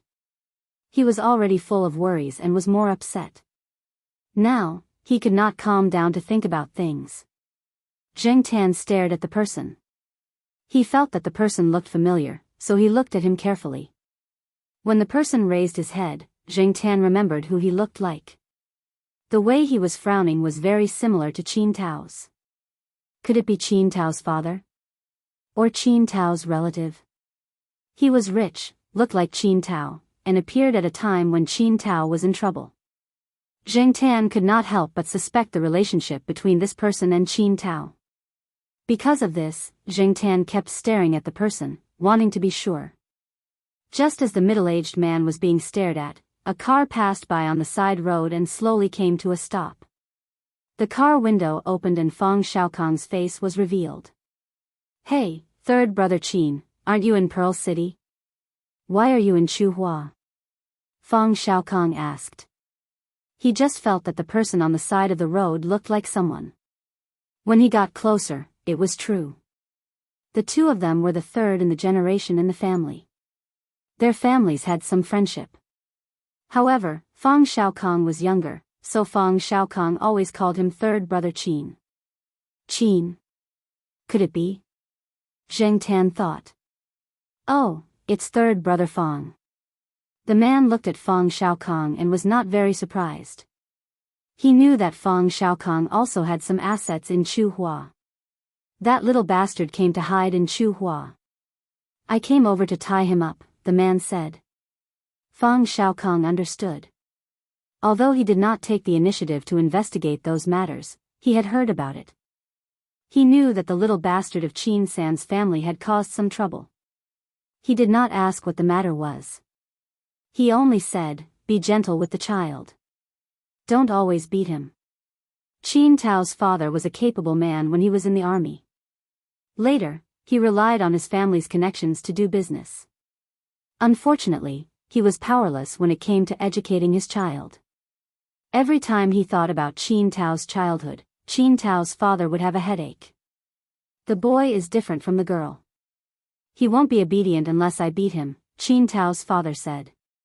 You beat him for so many years. Has he been obedient? Fang Xiaokong asked. Qin Tao's father did not say anything. He just kept smoking. After a while, he did not want to continue the topic of how to educate the child. Qin Tao's father asked Fang Xiaokong, "What are you doing here? Looking for someone? Looking for an expert?" Fang Xiaokong shook his head. "It's about the child. I need to find someone to fix something." Fang Xiaokong did not want to say much about this. He was full of tears when he thought about it. Back then, due to Fang Mengmeng's request, Fang Xiaokong had asked Qing Zhong to make a cat carriage for Demi. Although Demi was much smarter than other cats, it was not in a special situation like Xing Tan's. The intelligence gap was still there. Therefore, Demi's cat carriage was later changed into a children's carriage. The cat was squatting in the carriage, the remote control was in the hands of the person, and the person controlled the remote control to make the carriage carry the cat. At first, Fang Xiaokong saw that Fang Mengmeng and Demi were having so much fun. He felt quite proud that he had made a good toy for his daughter. However, when he saw Demi sitting in the carriage like a master, while his precious daughter was running behind the cat carriage, panting, he was immediately unhappy. His heart ached. Unfortunately, no matter how he persuaded Fang Mengmeng, she would not listen. The little girl even thought that it was quite fun and she could even exercise by running. The third master Fang regretted getting the cat carriage. Unfortunately, he had asked Qing Zhong to make Demi's cat carriage of good quality. It did not break even after running in the pond a few times. Therefore, Fang Xiaokong loosened a more important screw when Fang Xiaokong was not paying attention. The next time Demi's cat carriage started running, it stopped moving in less than 2 minutes. Even if Fang Xiaokong put the screw back in after that, it would not help. Originally, Fang Xiaokong was quite happy. With the cat carriage broken, his daughter did not have to run behind the cat carriage all day. However, for the next few days, Fang Mengmeng pestered the third master Fang to fix it. The third master Fang said that it was fine and that he would fix it when he was free. It was obviously perfunctory. However, the third master Fang did not expect that in addition to the pressure from his daughter, there was also the resentment from Demi. Demi was still very obedient. It did not make a fuss or scratch people. However, it would always appear silently beside Fang Xiaokong and look at him quietly. When it was time to eat, Demi, who was not picky about food, would quietly squat at the side and stare at Fang Xiaokong until Fang Xiaokong's appetite decreased. At night, when Fang Xiaokong woke up to go to the toilet, he saw Demi squatting in front of the door and looking at him. The reflection of the cat's eyes was like 2 light bulbs in the dark. At first sight, Fang Xiaokong was so shocked that his sleepiness dissipated. When he came out of the toilet, he found Demi squatting at the door of the toilet and looking at him in the same way. On the weekend morning, Fang Xiaokong rarely slept in, so he lazed in bed. His wife woke up early to buy groceries, so the door was not closed. Fang Xiaokong felt that something was wrong around him. He opened his eyes slightly and found Demi squatting at the head of the bed, looking at him quietly. "I can't live like this anymore." It was rare for the third master Fang to have time to go home to accompany his wife and children. However, he encountered this kind of situation. The third master Fang felt that Demi's gaze was terrifying. He really didn't know where Demi learned this from. In the end, Fang Xiaokong, under the pressure of his daughter and Demi, brought the broken cat cart to Chuhua City. While he was dealing with the matters here, he also brought the cat cart over to fix it. Now, Fang Xiaokong took the broken cat cart to find Qing Zhong. He would return to Beijing after it was fixed. Otherwise, he would not be able to eat or sleep well when he returned. Hearing Fang Xiaokong's answer, Qin Tao's father made a sound of acknowledgement and was not interested in asking more. He threw the cigarette butt into the trash can at the side, then exhaled a long breath and looked up at the black cat on the tree. Fang Xiaokong was only paying attention to Qin Tao's father just now. Only now did he see Jing Tan. "Yo, where's black charcoal? You're sleeping here? That's great. Since you're not at home, I'll go directly to the Institute of Biological Sciences and give it to your father." Every time Fang Xiaokong came here, he would bring some small gifts or Beijing specialties. If Zheng Tan was at home, he would directly send it home. If not, he would send it to Jiao Pa. "Fang San, do you know this cat?" Qin Tao's father asked. Yes, I do. It's a cat owned by a professor at the Institute of Biological Sciences. We have some friendship. Qin Tao's father only thought that Fang Xiaokang's friendship referred to the friendship between Fang San and Professor Jiao. He did not think of the cat at all. Oh right, brother Qin, you came here to find Qin Tao. That kid should be with Mao, right? If you don't know the way, you can ask this cat for help. It knows the way. Since he had found this place, how could Qin Tao's father not know the way? He had investigated Mao's residence thoroughly. It was just a matter of face and his temperament that he had not thought of a way to find Qin Tao. Fang Xiaokang knew in his heart that he was just giving Qin Tao an idea to give him an easy way out. Black Charcoal, take this uncle to Mao's place and help him. I have to hurry and find someone. It's best if we can fix it before they go on vacation. After saying that, Fang Xiaokang closed the window and drove away. Zheng Tan gave Fang Xiaokang the middle finger in his heart. He then jumped down from the tree, looked at Qin Tao's father, and walked towards the courtyard. When Qin Tao's father heard Fang Xiaokang call him uncle, he was not very happy. Fang San always had a sharp tongue, but could this cat lead the way? Chapter 293. Zheng Tan brought Qin Tao's father to the eastern courtyard. He knew that there were other people following them. When they turned the corner, Zheng Tan caught a glimpse of Qin Tao's father making a hand gesture to those people, probably telling them not to follow. When they entered the courtyard, the security guard stopped Qin Tao's father and asked him what was going on. I'm here to look for someone. A friend asked that cat to lead the way. Qin Tao's father pointed at the black cat in front of him. The security guard had a look of realization. Oh, Black Charcoal's guest. Then he didn't say anything else. Qin Tao's father looked at the black cat in front of him that didn't even stop walking. He thought to himself, could a cat be so persuasive? This was the first time he had seen it. Looking at the old houses in the courtyard, Qin Tao's father didn't understand. He heard that the second son of the Wang family was renting a house here. The house was so old and small, how could he live comfortably? If it was his son, he definitely wouldn't live here. Although he had always doubted Fang Xiaokang's words and doubted that the black cat could cooperate and lead the way, it really wasn't wrong on the way here. When they reached Building B, Qin Tao's father didn't have time to think about what to do. He saw the cat that led the way in front of him jump up and rub against the security card. With a click, the door opened. Qin Tao's father, before the door closed, Qin Tao's father hurried into the building, went upstairs, and stopped in front of Mao's door on the third floor. Zheng Tan looked at Qin Tao's father. He wasn't stupid and knew that this person should know the place. Otherwise, why would he stop here after going up to the third floor? But this person stood in front of the door and didn't knock or make a sound. He looked very conflicted. Qin Tao really didn't know what this person was thinking. Mao's door wasn't usually closed. But recently, after Qin Tao came over, the two of them had something to discuss in private, so it was closed. After waiting for a long time and seeing that Qin Tao's father didn't move, Zheng Tan couldn't help it. Wasn't it just knocking on the door? Was there a need to be so conflicted? How indecisive.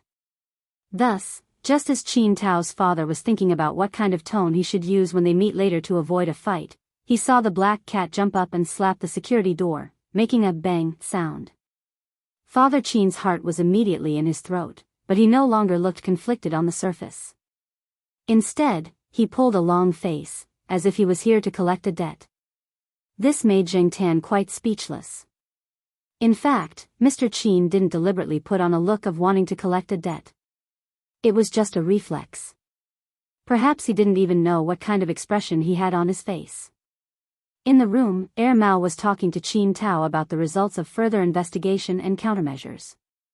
Hearing the door open, he went to open the door with slippers and a particularly childish cartoon cotton pajamas with a bird's nest hairstyle. Usually, it would be the black cat who knocked on the door in this way, so Mao didn't think too much about it. When the door opened and he saw the person at the door, Mao forcefully swallowed the words that he wanted to say to Zheng Tan. His face twitched, and he thought to himself, it's over.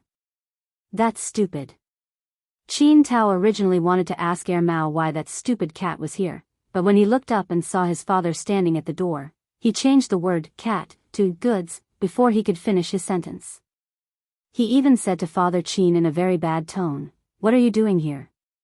Why are you so free? Is your company bankrupt?" Mao stood at the door and covered his face. Although he wanted to have a good talk with Qin Tao, Father Qin's face immediately darkened when he heard that. He said sternly, "Are you done? If you're done, then go back." Jing Tan stood behind Mao and saw the father and son arguing. Just when Mao and Jing Tan thought that the two were going to start fighting, one was thinking about how to stop them and the other was thinking about escaping immediately, Father Qin was silent for a while. Then, he asked Qin Tao to go out and talk. At first, Qin Tao didn't want to go out. He suspected that if he went out, he would be tied up by his father's bodyguards. Although he already had the intention to go back, he definitely didn't want to go back in such a humiliating way. After confronting Father Qin for 3 minutes, Qin Tao still followed them out. There were many things that couldn't be avoided even if one wanted to. If they really wanted to tie someone up, hiding here would still bring them back. After the father and son went downstairs, Mao said to Jing Tan, "Black Coal, please go and take a look. If you see that something is wrong, come and find me immediately." Mao didn't dare to casually follow them. When Qin Tao's father left, he gave Mao a warning look, telling Mao not to interfere. Based on Mao's understanding of Qin Tao's father, there was an 80% chance that he would beat him up. When it came to fighting, Qin Tao wasn't as good as his father. Although Qin Tao looked strong, it was all from training in the gym. It was all for the sake of picking up girls. It was all for show. On the other hand, Father Qin used to be a real fighter. Therefore, since young, Qin Tao couldn't resist his father even if he wanted to. Thinking about Qin Tao, who was probably going to suffer another tragedy, Mao shook his head and went back to the house to see if there were any relevant drugs. Jing Tan was already curious. After hearing Mao's words, he immediately followed. The father and son walked along the path that Jing Tan had met Father Qin. Neither of them spoke. The bodyguards following them were also stopped by Father Qin. They didn't continue to follow and left some space for the father and son to talk in private. After discovering this, Qin Tao breathed a sigh of relief. It seemed that he didn't have to be tied up for the time being. The two of them kept silent and walked forward one after the other. Jing Tan followed behind and wondered if the two of them had forgotten where they were going. They walked until they reached the side of a forest. At this time, there was no one else here. He could see if there were other people nearby. Qin Tao didn't want to walk anymore and stopped by a tree. "If you want to say something, just say it. It's tiring to walk." In order to get rid of the effects of the drugs as much as possible, Qin Tao cooperated with the people that Mao found to treat him for a few days. He got tired easily, but his mood was much better. He wasn't as irritable as before. Father Qin didn't know the reason. He was just dissatisfied with Qin Tao's poor physical strength. He thought that Qin Tao's performance was the result of excessive indulgence. The words that came out of his mouth weren't very nice. Therefore, Jing Tan saw the two of them start to quarrel again. There were no outsiders around, so the two of them quarreled whenever they wanted to. They didn't have to worry about anything. Jing Tan squatted on a tree not far away and watched the two of them fight. After a few words, Qin Tao fought back and accused his father of following him. Otherwise, how could he have found Mao? Father Qin denied it as he beat him up. He didn't follow him. He was only brought there by a cat. Just as Mao expected, Qin Tao was basically being beaten up by his father. There was no other way. There was a difference in strength. However, Jing Tan saw that although Qin Tao's father seemed to be beating him fiercely, every hit only hurt a little. He didn't really break Qin Tao's bones or suffer internal injuries. He didn't know if Qin Tao's father had the principle of not hitting a child in the face. There really wasn't any trace of being beaten on Qin Tao's face. Zheng Tan looked at the father and son and thought, this should be considered domestic violence, right? Qin Tao probably suffered domestic violence since he was young. How pitiful. When Qin Tao's father was beating him, he hesitated because Qin Tao said that he had found the culprit. He was pushed hard by Qin Tao. When he stepped back, he coincidentally stepped on a protruding lawn tile. He twisted his leg and fell to the ground. Qin Tao panted, his face full of anger. Father Qin didn't get up from the ground. He just sat there with a dark face. The scene quieted down again. Only the sound of Qin Tao's heavy breathing could be heard. Father Qin knew that Qin Tao was telling the truth when he said that he had found the culprit. Although Qin Tao was angry now, he wasn't in a manic state like before. It was just that he couldn't bring himself to lose face and twisted his leg. He couldn't get up, so he just sat there with a cold face. Just when Zheng Tan thought that the situation would continue like this, Qin Tao moved. He walked to Father Qin, who was sitting on the ground, turned his back to his father, and squatted down. Come up. Father Qin obviously didn't expect Qin Tao to do this. He was stunned for a moment. Hurry up, the bell has rung. There will be students coming over later. Are you still going to sit there and wait for them to laugh at you? Qin Tao said impatiently.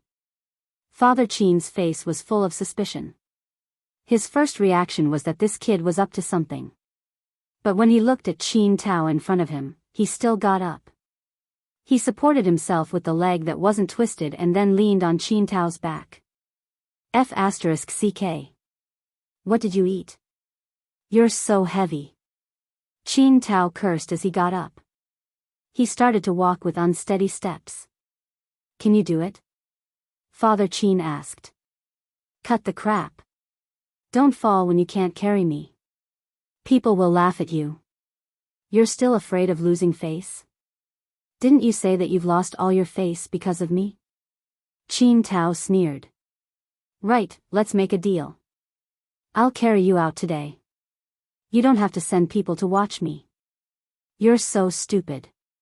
How can I be at ease if I don't arrange some people for you? You see, that time when you sent people away, something happened, and you still blame me? I sent people to protect you, and you said in public that I interfered with your private life and violated your privacy. You didn't find the reason why you were set up, and you slandered me. You don't know how to appreciate good intentions. If you don't have the intelligence, don't talk about self-esteem. The business world is like a battlefield, and benefits are like a sharp blade. Don't think that I'm just saying it.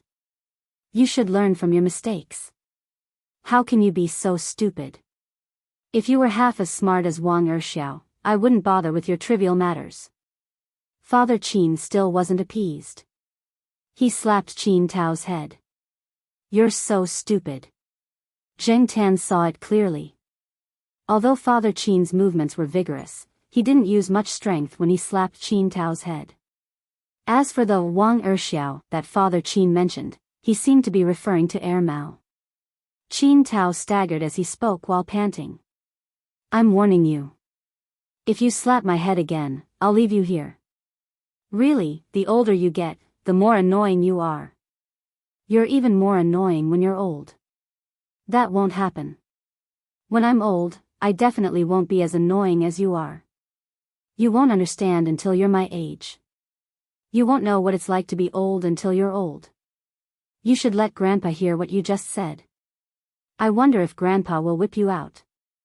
Hey, I suddenly remembered that you can call someone to come and carry you. I didn't bring my phone. Bullshit. I saw it just now. In the winter, the leaves on some deciduous trees had withered and become sparse. There were also some evergreen trees in the forest. A small path passed through the intertwined yellow and green forest. Zheng Tan lay on a tree and watched Qin Tao carry his father on his back and stagger forward along the green lawn tiles. Suddenly, Zheng Tan felt that Qin Tao wasn't pitiful anymore. Instead, he felt a little envious. Beep beep beep, the familiar sound of a horn drew Zheng Tan's attention. He looked over. Professor Jiao, who had just finished reporting his account at the finance department and was about to take the shortcut home, passed by on his scooter. He glanced around and saw the black cat on the tree. Black charcoal, what are you looking at? Chapter 294. It was said that doing the same thing every day at the same routine would make time pass very quickly. Zheng Tan thought so too. Eating, sleeping, walking, and occasionally watching the fun and eavesdropping on some gossip. When he looked at the calendar again, he realized that the days had passed without him noticing. Zheng Tan lay on top of a tall sycamore tree on the main road of the school. The dense leaves blocked the sunlight from above. It wasn't hot, and the breeze made him sleepy. From the new year to the start of school, until the summer break, half a year had passed in the blink of an eye. Speaking of which, many things had happened in the past half a year. Mao and Gong Qin got married. Although they bought another house in Chuhua City, they still lived in the courtyard most of the time. Black rice had always been brought along. Even though many people in Mao's family objected, Gong Qin and Mao didn't mind. Now, wherever Mao and his wife went, black rice followed. The good thing was that black rice didn't go out much. Whether it was in the courtyard or in the house Mao bought, it was still used to it and didn't make a fuss. Little Pomelo participated in the preliminary round of the Cup of Hope in mid-March. Then, she entered the finals in April and won the first prize. Little Pomelo put the medal and certificate in a drawer. She didn't take them out to show off. There were many children in the courtyard who had won similar prizes. Even if it wasn't the Cup of Hope, there were other competitions. Jiao Yuan and the others had also won some competitions, but they weren't in the mathematics category. There were students from the 4th grade to the 6th grade who participated in similar competitions. The 4th grade students' main purpose was to train and prepare for other examinations in the future. The 5th grade students' goal was slightly higher. As for the 6th grade students like Little Pomelo, most of their participation in the competition was combined with the junior high school entrance examination. In the recruitment of some key high schools, medals from competitions such as the Cup of Hope were considered as important stepping stones. A medal from a competition would undoubtedly give one a huge advantage in the junior high school entrance examination. It was also because of this that many parents began to enroll their children in all kinds of tutoring classes when they were still in 2nd or 3rd grade, regardless of whether their children were willing or not. Jiao Pa, Jiao Ma, and Jiao Yuan did not spend much time teaching their children. Whether it was Jiao Yuan or Little Pomelo, the two children were very hard-working. When Jiao Yuan won the award, many schools called to recruit him. Jiao Yuan felt that those schools were too far away, too troublesome, and did not have much freedom. Therefore, he, Suan, and the others all chose the nearest school. This time, it was the same for Little Pomelo. Speaking of Little Pomelo entering middle school, it was time to talk about Jiao Yuan entering high school. In the blink of an eye, the two children who were still in elementary school when Zheng Tan came were now in middle school. Jiao Yuan and the rest sent their friends to Chuhua University-affiliated high school.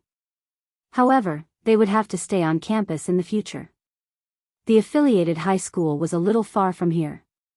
By then, Zheng Tan would no longer hear the voices of Jiao Yuan and the others who were going through puberty. For Little Pomelo and Jiao Yuan, this was a significant summer break. Jiao Pa had already made arrangements for this summer break. Zheng Tan eavesdropped on Jiao Pa and Jiao Ma's conversation one night. They were talking about the summer break. During this holiday, Jiao Pa would bring Jiao Yuan and Little Pomelo to Nanhua City and Nanqing to play.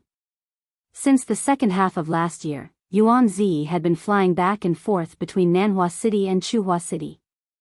He had decided to open a branch company in Nanhua City.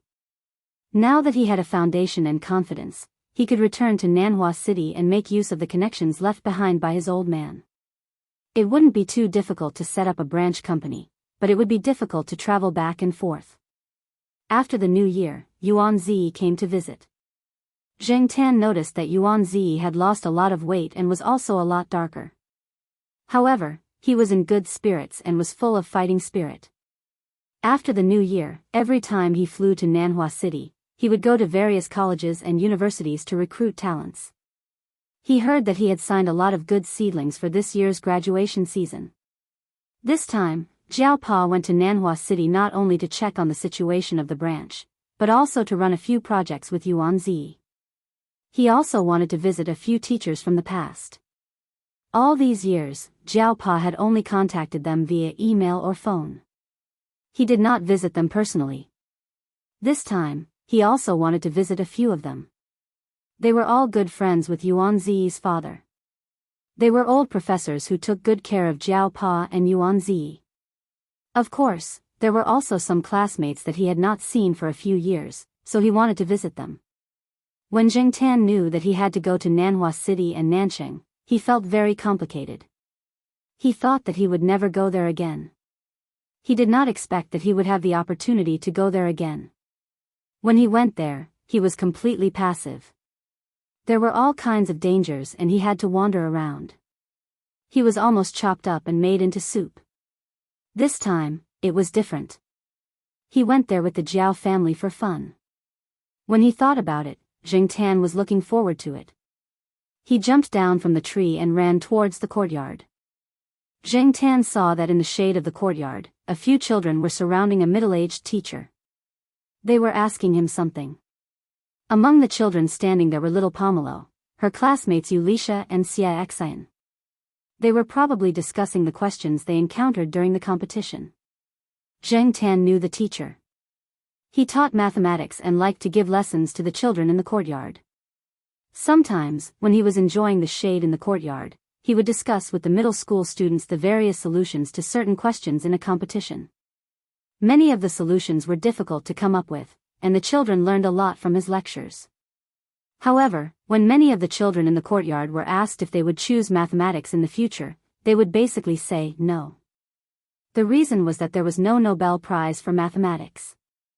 Zheng Tan had once heard the children talk about the reason. The Nobel Prize had been awarded for physics, chemistry, physiology, medicine, and other fields, but there was no award for mathematics, which was an important subject. There were several rumors about this, but the children in the courtyard were more inclined to the first one. That was, Nobel had been poached by a mathematician, and Nobel's love life had been thwarted. Although this explanation wasn't considered credible, it would always be brought up first every time it was mentioned. Everyone had a gossipy heart. When they saw Zheng Tan, little Pomelo greeted the others and went home with Zheng Tan. Now that many schools were on holiday, they had not yet left for Nanhua City. The main reason was because of the Jiao Pa. Since they were going to be away for a month, the Jiao Pa had to arrange things here first. He had more and more graduate students and doctoral students under him. The projects and tasks on hand had to be assigned. Many of the graduate students did not have summer holidays, but the Jiao Pa was not very strict. As long as they were efficient, had a reasonable schedule, and completed the tasks on time, they could still have a holiday if they wanted to. However, since it was summer, most students preferred to stay in the air-conditioned study room and do experiments in the lab. Then, they would go to the study room of their research group to enjoy the air conditioning and surf the net. They would also throw a watermelon into the ice machine and wait for the ice to be served. Xian and the others were like that. Before Zheng Tan left with the Jiao family, he met Zhuo Xiaomao. That little brat would be brought around to play during the holidays. This time, he followed Zheng and the others to the north to avoid the summer heat. Zheng brought a few students to a research institute in the north for a project exchange. Zhuo Xiaomao simply followed them to play. In the middle of July, the Jiao Pa arranged the things at hand and drove the family to Nanhua City. Zheng Tan moved his neck. He was not used to wearing the cat tag all day long. But in Nanhua City and other places, he had to be careful. On the way, he saw a few restaurants that served cat and dog meat. Not only Zheng Tan, but the rest of the Jiao family also reminded Zheng Tan a few times. In the past, they always told Zheng Tan not to cause trouble wherever he went. This time, they told Zheng Tan not to wander around. Yuan Zi had a duplex apartment in Nanhua City. But after he went to Chuhua City to develop his business, he rented out the apartment. Last year, he came back and renovated the apartment. He wanted to live in it. After he opened a branch office here, he would definitely travel frequently. This way, he would have a place to stay. There are a lot of empty rooms. You guys can stay as you see fit. Yuan Zi gave a bunch of keys to the Jiao Pa. His wife and children did not come with him. Living alone was quite empty and lonely. But now, there were more people. When Yuan Zi and the Jiao Pa went to discuss the branch office here, the Jiao Ma brought the Jiao Yuan and little Pomelo to tidy up the room. Zheng Tan walked around the house and found a black cat statue in the place where the God of Wealth statue was supposed to be. What was even worse was that the cat had a cat tag around its neck. The cat tag had the words, black charcoal, engraved on it. Every time Yuan Zi went to the Jiao family and saw Zheng Tan, he would worship the statue. At first, Zheng Tan would throw a tantrum and want to kick Yuan Zi. But after a while, he became numb to it and ignored it. But when he thought about Yuan Zi burning incense and worshipping the cat statue, Zheng Tan felt uncomfortable. He could only sigh. There were so many funny people. After dinner, Yuan Zi and the Jiao Pa drove to the University of Nanhua. Today, they had an appointment with two of their old classmates. They were both teachers at the University of Nanhua. After the sun went down, there was a road near the University of Nanhua near the river. In the evening, there were many people there. Many universities gave people the feeling that they were hidden in the city. Tsinghua University was like this, and so was the University of Nanhua. The campus was very quiet. But when they came out, they could see the bustling city at night. Jiao Pa and a few of his old classmates were chatting. They expressed their thoughts about being teachers over the years. They also asked Yuan Zi to talk about what it was like to be a boss. Nowadays, the pressure on the teachers is increasing. Research funding and teaching work are like the sword of Damocles hanging over every teacher's head. The pressure of survival makes ordinary teachers like us work hard every day to survive. Snatching class hours, competing for projects, writing papers, and guarding against some people's dirty tricks. It's so tiring. No wonder people say that if you can focus on your own experiments when you're a student, you won't have the chance to do so when you're a teacher. Said one of Jiao Pa's classmates. Zheng Tan and the Jiao Ma stayed not far away. They were enjoying the river breeze and looking at the night scenery. He could hear the Jiao Pa and the others talking. It seemed that the two Jiao Pa's classmates were only associate professors now. They had achieved a lot, but unfortunately, they failed several times when they applied for the position of professor. One of them even said that if old Master Yuan was still alive, they might have been promoted a long time ago. It wasn't easy for anyone. Everyone had their own difficulties. In comparison, Jiao Pa and Yuan Zi were doing better. One of them was promoted to professor, and his research was progressing smoothly. The other started a company and made a lot of money. While he was thinking, Zheng Tan suddenly felt something hit his head. It didn't hurt. It was just a soft ball-shaped toy. Zheng Tan looked around. His gaze stopped on a 5 or 6-year-old boy. The boy was holding a bag. Inside the bag were a few egg-sized ball-shaped toys. There were all kinds of cartoon characters printed on them. They were similar to the ball that hit Zheng Tan. Chapter 295. Zheng Tan hated dealing with children this age the most. It was impossible to reason with them. Even if you could, Zheng Tan couldn't. If you didn't cooperate with them or retaliate, they would cry in front of you and call for their parents. In comparison, Zheng Tan felt that Zhua Kitten was easier to deal with. Although Zheng Tan found it troublesome, he wasn't the kind of person who would sit there and wait to be hit. When the kid reached into the bag, Zheng Tan was prepared to be thrown. Sure enough, a round object was thrown at him. The throw was quite accurate. It seemed that the kid played with this kind of thing a lot. Zheng Tan raised his hand and swatted the small ball that was about to hit his head back. Then, he looked at the kid not far away. After the ball was swatted away, the kid didn't cry. Instead, his eyes lit up and he became more energetic. He reached into the bag and threw another ball at Zhang Zian. After swatting away 3 balls in a row, Zheng Tan didn't want to play with the kid anymore. Jiao Ma brought the two kids to watch Jing Tan play with the ball.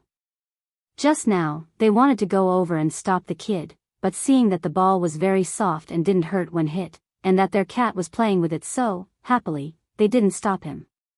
Now, seeing that their cat was completely uninterested, the kid obviously wasn't done playing. Jiao Ma was afraid that the kid would come over and provoke their cat, so she got up from the stone bench next to her and prepared to talk to the kid. Before Jiao Ma could walk over, someone called the kid's name. It seemed to be the kid's parents. A couple walked over. The woman went to pull the kid who was about to walk over to Jing Tan. The man looked at Jing Tan and paused. Then, his gaze swept over to Jiao Ma and her group. He seemed a little confused and unsure. He went forward and asked, "Are you from Professor Jiao's family?" Jiao Ma looked at the person in front of her. He was a little unfamiliar. Even if she had seen him before, she wouldn't have any impression of him. However, seeing that this person didn't seem difficult to get along with, she smiled politely and replied. When the man heard this, he knew that he was not mistaken. The smile on his face deepened. "It really is you."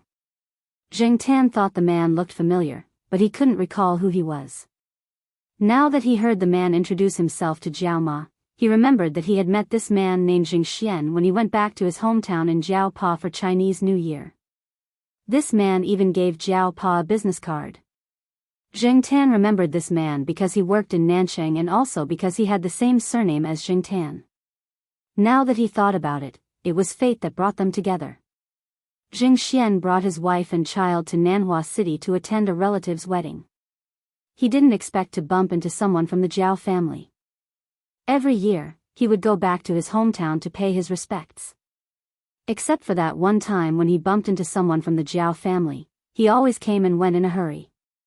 He didn't bring the elderly or children with him. However, he had heard about the Jiao family. After all, Professor Jiao was one of the more frequently praised by the elderly in that area. In the hearts of some of the more traditional elders, a university professor had a higher status than some businessmen. Therefore, whenever there was a famous person in the surrounding villages, Jing Xian would hear about Professor Jiao. It was just that he had never met him. Jing Xian had a good memory. Even if he didn't remember what the people from the Jiao family looked like, he still remembered the special black cat that always hung out with the Jiao family. One of the reasons why his child especially liked to play with cats after returning to Nanchang was because the black cat in the Jiao family left an impression on his child. From Jiao Ma, Jing Xian knew that Professor Jiao was also nearby. Jing Xian decided to stay here for a while and wait for Professor Jiao to come back so that they could chat. After all, they were from the same hometown.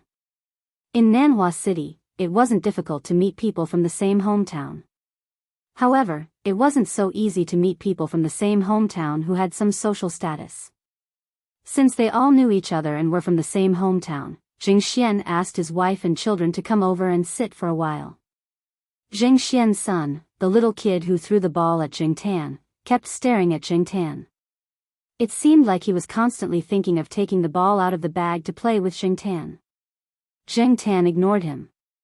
He didn't even look at the little kid. With Jiao Ma, Jiao Yuan, and little Pomelo here, he wasn't afraid that the kid would throw things at him. Not long after, the Jiao Pa and the others walked over while chatting. Jing Tan didn't expect that Yuan Zi and Jing Xian also knew each other. As soon as they met, they greeted each other with Mr. Yuan and Mr. Zheng. Knowing that Jing Xian and the Jiao Pa were from the same hometown, Yuan Zi was happy.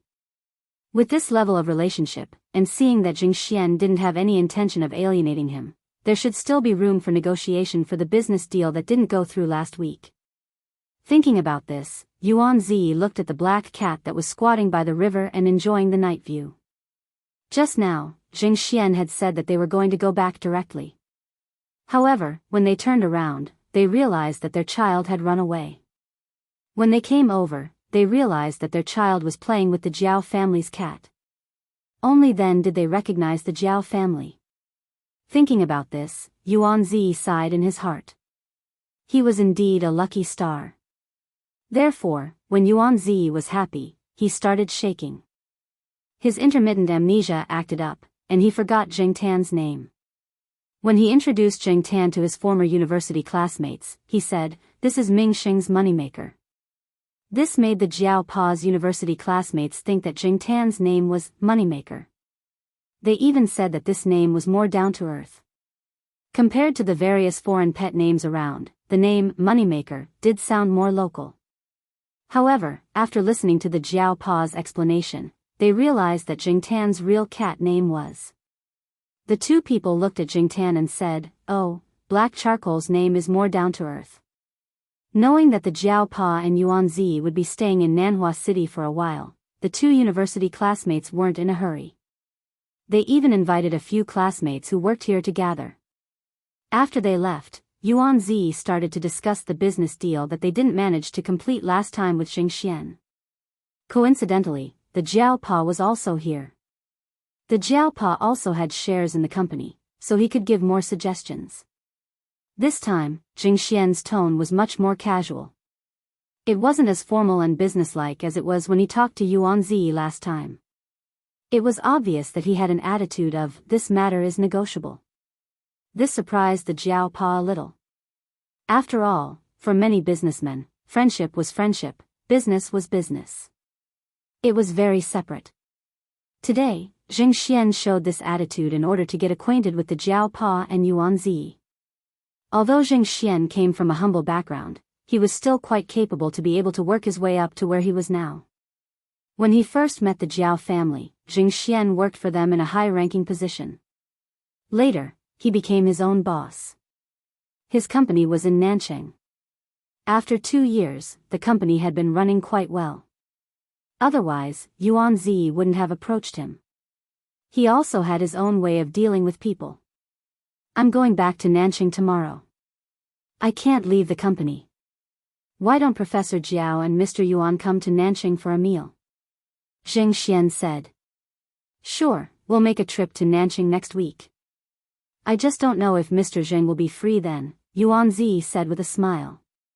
"You have to make time even if you don't have time. I'll wait for you in Nanchang then." Xing Xian's phone rang. He didn't continue chatting with the Jiao Pa and the others. After saying goodbye, he took out his phone to talk to someone. At the same time, he also called his wife and children to leave. Jing Tan had been listening since they talked about Nanchang. When he heard Xing Xian mention the place where his company was, Jing Tan was very familiar with it. It was an area filled with commercial office buildings. Jing Tan used to go there often in the past because Jing Tan's father's company was also in that area.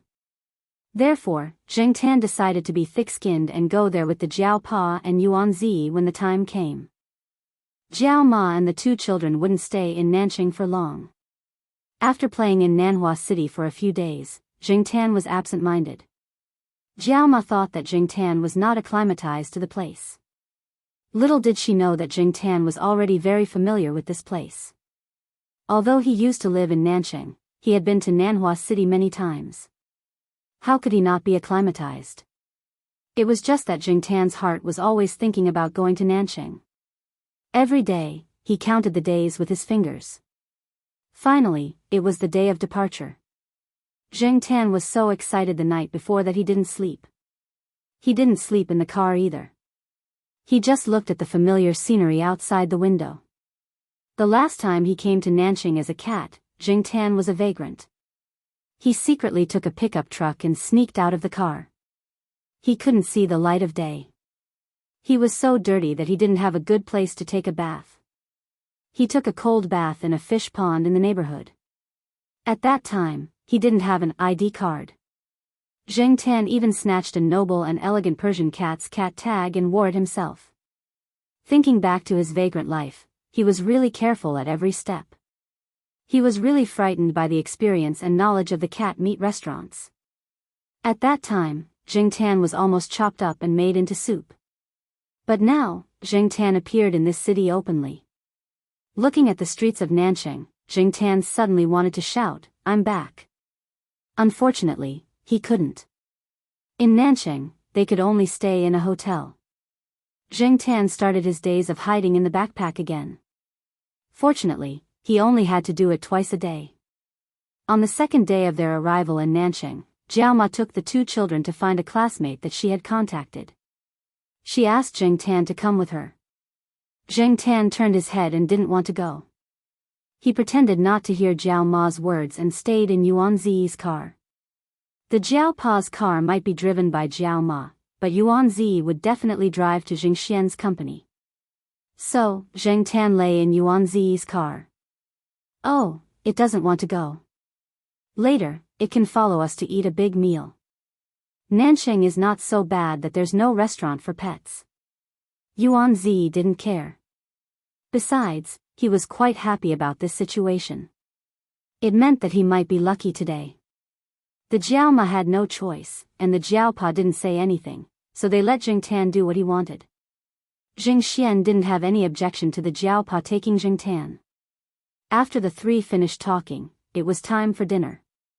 After looking at his watch, Jing Xian said to the Jiao Pa and Yuan Zi, "Today, I'll take you to a good place. The dishes there will definitely make you forget to go back. Oh, you can also bring pets there. It's okay as long as you take care of them." Jing Xian took the Jiao Pa and the others to a restaurant with a quaint architectural style, not a five-star hotel or a high-end Western restaurant. Jing Xian's car was in front, and he took them to the parking lot. Guqin House? Yuan Zi pointed to the three words at the door of the restaurant and said to the Jiao Pa next to him, "Am I right?" "Yes, it's Guqin House," the Jiao Pa replied. Jing Xian smiled. Many people think that Guqin House is a place to learn Guqin when they hear it. In addition, this place looks very stylish, so most people who come here for the first time will misunderstand. In fact, this is a place to eat. As for the name, Guqin is actually the name of the proprietress here. I heard that her ancestors were imperial chefs and have ancestral secret recipes. Anyway, I think the stir-fried cabbage here is better than other places. After eating it, I feel that other places don't taste the same. This place is often full. Every time, you have to book a few days in advance. Fortunately, I know the owner here and asked him to save a seat for me. Jing Xian took the Jiao Pa and Yuan Zi inside, and recommended the food here. Chapter 296. Although the Guqin House was a shop where pets could be brought in, it was also particular. Only people who booked a separate private room upstairs could bring in pets. Otherwise, there were so many tables downstairs and so many guests. If you brought in a pet, even if some people didn't mind, more guests would still have opinions. There would be people who would question the hygiene. Even if many areas were blocked by screens, the effect was limited after all. Therefore, Jing Xian took Jiao Pa and Yuan Zi directly upstairs and went to the reserved private room. It was difficult to book a seat in the Guqin House. It could be imagined how difficult it was to book a private room. Of course, the cost of a private room was many times higher than the lobby below. Because I know them, I can enjoy a discount every time I come here. After a pause, Jing Xian said with some pride, "It is also more preferential than the members." The people in the private room next door were quarreling for some reason. The noise was very loud, and they couldn't hear it clearly. However, this also showed that the soundproofing effect here was good. When the window was pulled, the door was closed, and the air conditioner was turned on. As long as they didn't yell, the people next door couldn't hear it. The bamboo-like menu was delivered. Jing Xian introduced the signature dishes and specialties here to Jiao Pa and Yuan Zi. As for Jing Tan, he sat on a small chair next to the window and looked at the people coming and going downstairs outside the window. The quarrel next door became more intense. A Guqin House dining bowl was thrown out and fell to the ground on the first floor, breaking into pieces. Jing Tan remembered this place. His father often came here before. Every time he came, he would not be alone. Sometimes he would bring several lovers, and sometimes he would come with some acquaintances from the mall. Of course, the former was mostly the case. The integrity was just like the ceramic bowl thrown out by the guests in the private room next door and smashed to the ground. It was broken into pieces. Jing Tan also came here twice. One time was to eat here, and the other time was to slap his father's little lover. Complaining about his father's glorious deeds, in his heart, Jiangtan thought about the time when he came here to catch the adulterers. Suddenly, his eyelids twitched. Jiangtan remembered why he felt strange when he came here and heard the name of the Guqin house. He had a deep impression of this place, not because his father and his lovers often came here for dinner. After all, his father had many places to show his lovers how romantic they were. Lovers with different temperaments and styles would be brought to different places to have fun. Jiangtan had a deep impression of this place because he remembered what he had seen when he came to quarrel with his father. It wasn't anything good, and he couldn't remember the exact time. Forget it, let's not think about it anymore. Jiangtan felt that his luck would not be so good. It was rare for him to come here, so how could he coincidentally encounter such a thing? Yawning, Jiangtan leaned against the window and continued to look down. His ears were also listening to the Jiao Pa's conversation. Jing Xian was lamenting that there were many rich young people in South City. As the saying went, young people were rich. Regardless of whether they were rich because they had a gold-like father or not, the truth was the truth. The three people at the table had also reached a certain age and had more experience. When they talked about it, they were quite emotional. They were just chatting and laughing. They did not have too much sour grapes. Jing Xian, who had low academic qualifications, had struggled from the bottom when he first came to South City. He had seen many kinds of people. Speaking of which, when he was young, he had also envied those young people who were surrounded by luxury cars and beautiful women.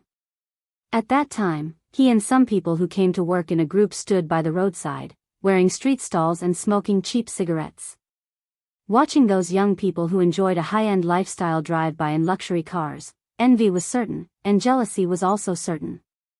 Speaking of the phrase, young people are rich, at that time, they only had one thought when they went south: youth had long become a thing of the past. Wealth was in the future. But now, Jing Xian was obviously a positive example of inspirational success. He had obtained his education through some means. Money, he was earning it, and the momentum was good. When people experienced some things and reached a certain height, their vision was different, and their state of mind was also different. Jiangtan was recalling his prodigal life in the past with Jing Xian's words. Suddenly, he caught a glimpse of familiar figures on the first floor. A middle-aged man, who was Jiangtan's biological father, a hot girl, who was Jiangtan's biological father's lover. Although he knew what his biological father was like and had seen a lot of it before, he still could not help but be angry when he saw this scene. Downstairs, Jiangtan's father walked into the Guqin house with the girl in his arms. Jiangtan leaned his head against the window and stared at the two people angrily until they disappeared. Moneymaker, what are you looking at? Yuan Zi elbowed the Jiao Pa, pointed his chin in the direction of Jiangtan, and then got up to look out the window. The Jiao Pa and Jing Xian also looked downstairs curiously, but at this time, Jiangtan's father had already entered the store with his lover. When the Jiao Pa and the others came over, they only saw a big black dog coming out of an SUV downstairs. Oh, are you looking at it? That's Chairman Shu's beloved dog, a Great Dane named Mars, Jing Xian explained. At the same time, he also talked about Chairman Shu and some of his business dealings with Chairman Shu. That's not right. Yuan Zi's focus was not on Chairman Shu and how awesome his company was, but on the Great Dane. My friend also has a Great Dane, but it doesn't look like this. How is it different? The Jiao Pa had some understanding of cats because he had a cat at home. As for dog breeds, he only knew a little about them. Jiangtan's attention was also diverted by their conversation, and he looked at the Great Dane. Unfortunately, he didn't know much about dogs, and the only breeds he was familiar with were the ones he had seen before, such as the Saint Bernard Huaxianwu, the bullhead terrier Niu Zhuangzhuang, the Chihuahua that always barked at the sheriff, and the three bloodline Sahara. He might have seen the Great Dane before, but Jiangtan didn't pay attention and didn't have an impression of it. Staring at the Great Dane downstairs, Yuan Zi clapped his hands. I know, it's the ears.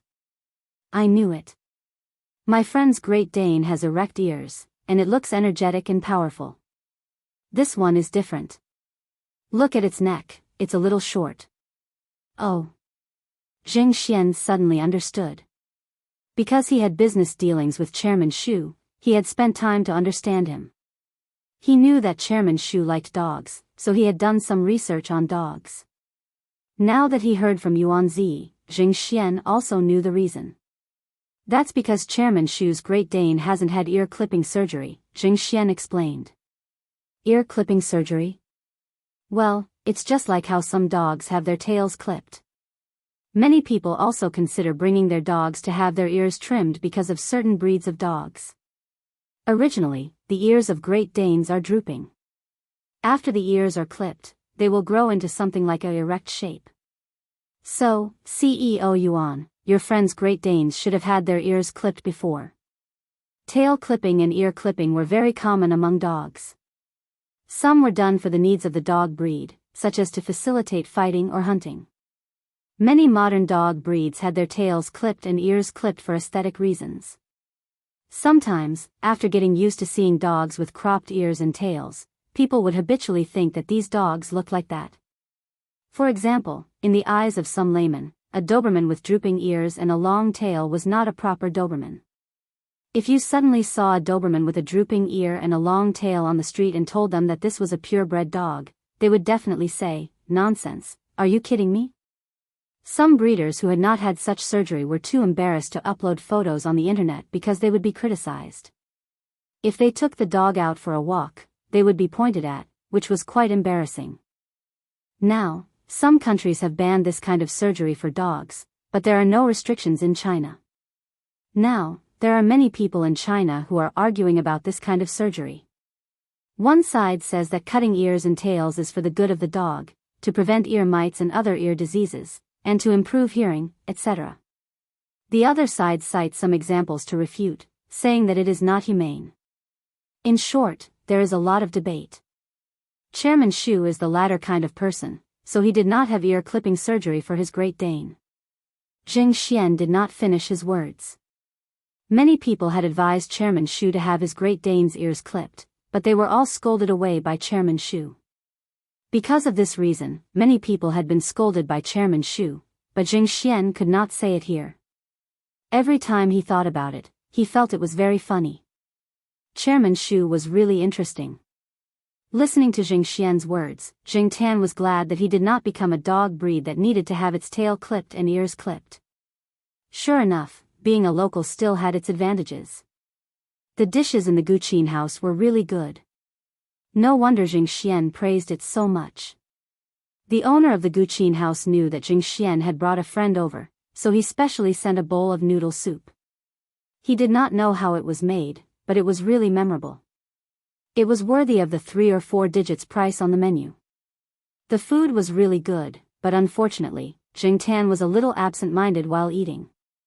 He was thinking about which private room his irresponsible father was having dinner with his little lover. He wondered if he should go there to have a look and make things worse. After eating and drinking, the 3 people chatted for a while before they were ready to leave. Jing Tan stayed in the backpack of the Jiao Pa. When he went out of the private room, Jing Tan saw people coming out of the opposite private room. It was his father and his little lover. Jing Tan took a deep breath and held his breath so that he did not rush out and slap the 2 people. However, he stared at the 2 people in a bad way, so when the 2 people went out and met Jing Tan's cat eyes, their hearts jumped. However, they knew that pets could be brought in here, and they had seen several people bring cats and dogs with them, so they did not say anything. Jing Tan's father's little lover could not stand the look. She held Jing Tan's father's arm and urged him to leave quickly. Jing Tan's father also felt a little cold in his heart. He always felt that the black cat's eyes were very strange, which made him feel guilty. Urged by the little lover in his arms, he did not want to stay here any longer, so he quickly strode away. Jing Xian was pulled aside by the owner of the Guqin house and said a few words. It could be seen that this person had a good relationship with Jing Xian. He also gave Father Jiao and Yuan Zi a VIP card each. Because of the delay, the 3 people of Jiao Pa walked behind Jing Tan's father. The private room that Jing Xian booked was 212, which was still some distance from the stairs. When he was walking towards the stairs, a person came up the stairs. Seeing this person, Jing Xian frowned, but did not say anything. Obviously, he knew this person, but he did not greet him. Jiao Pa's eyes paused on the person. Although the person looked very calm on the surface, perhaps it was intuition, he always felt that there was something wrong with this person. Chapter 297. The man didn't look at Jing Xian and the Jiao Pa and walked straight ahead. After passing by the man, Jing Xian looked back and was about to leave with the Jiao Pa and Yuan Zi downstairs. Zheng Tan stayed in the backpack on the Jiao Pa's back. He kept looking at the man and saw the man walk to the door of room 215. The door of the room opened and a woman in her 30s came out. The woman was smiling at first, but after seeing the man at the door, her smile immediately faded. She frowned and asked, "Why are you here? Have you settled the matter over there?" Before the woman could finish her words, the man at the door grabbed her by the throat and pressed her against the wall. "Even you want to betray me?" the man almost shouted. Zheng Tan felt that the man's mood was a little strange. He was too calm just now, but now it seemed that all his anger had burst out. It was terrifying. Someone from room 215 also came out and tried to persuade the man. Unfortunately, it didn't work. Instead, he was kicked to the side by the man. Even the waiter who came to persuade him was slapped to the ground. At this time, the people around realized that something was wrong. Some came up to stop it, while others quickly hid in the room to take refuge. The sound insulation of the Guqin house's private rooms was really good. So much so that an unexpected incident happened in the corridor, but many people in the private rooms didn't know what happened. Several young men went up to stop the man who seemed to have gone crazy, but they didn't expect the man to pull out a folding knife. A folding knife more than 20 centimeters long. Zheng Tan didn't think that this guy usually carried it with him. He probably already had the idea of doing something here when he came here. When people went crazy, they could do anything. One of the first two people to stop the fight had his arm cut, and the other was stabbed in the shoulder. This was the result of their quick movements and dodging in time. Otherwise, their injuries would have been more serious. When they heard the quarrel, Yuan Zi and the others stopped and turned to look. Yuan Zi and the Jiao Pa wanted to go over to help, but they were stopped by Jing Xian. Jing Xian knew the man's background. He used to be a gangster with some ability. Later, he made a fortune because of some things. His business was doing well, but recently, he was cheated by his competitors.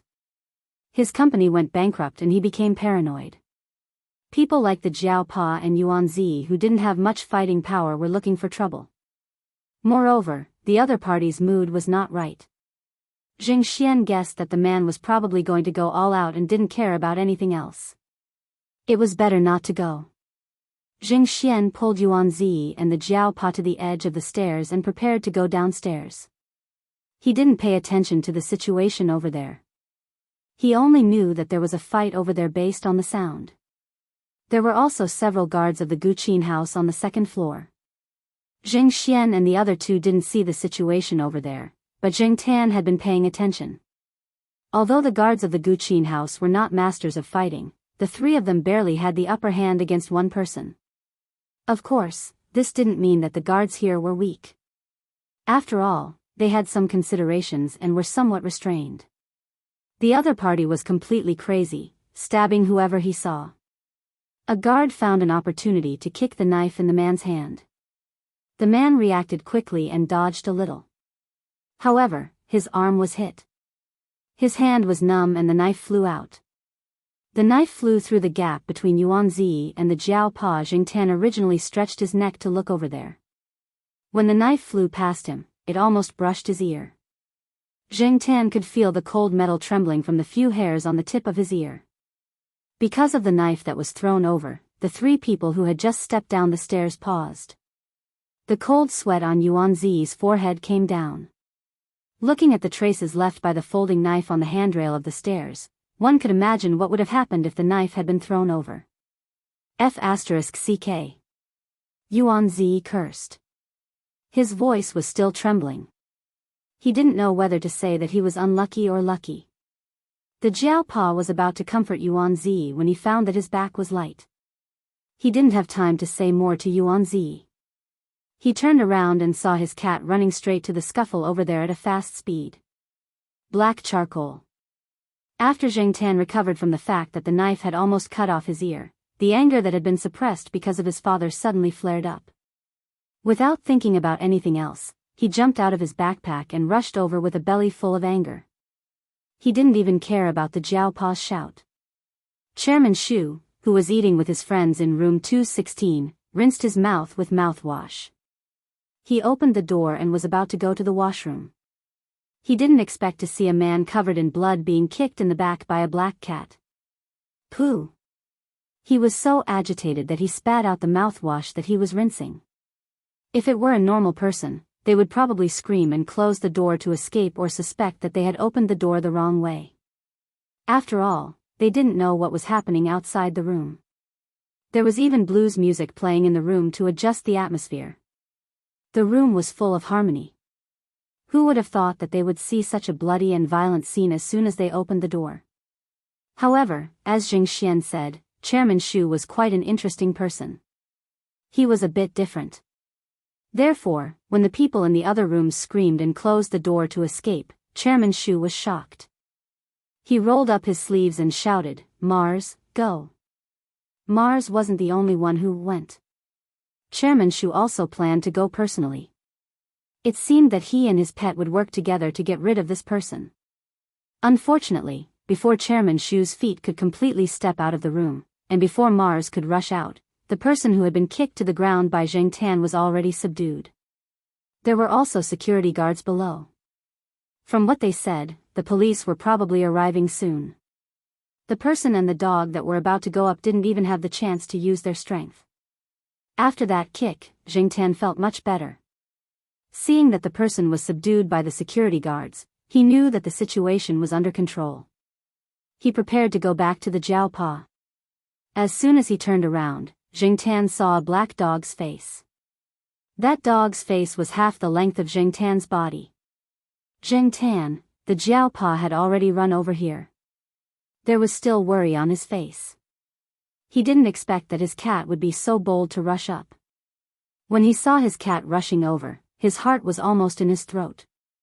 Now that the matter was resolved, the Jiaopa looked at the cat running towards him and wanted to go back and teach it a lesson.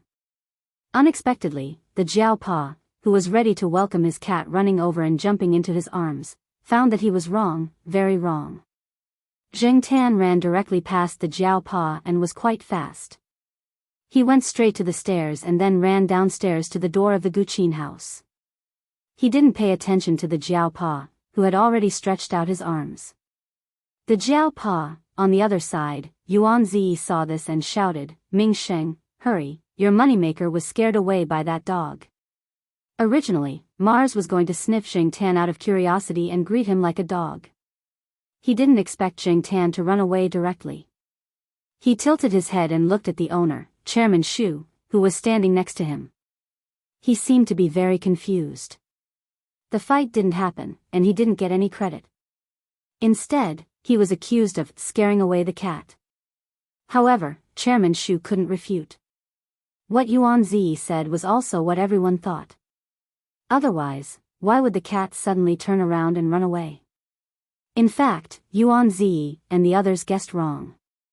The reason why Zheng Tan immediately turned around and ran was not that he was afraid of the big dog.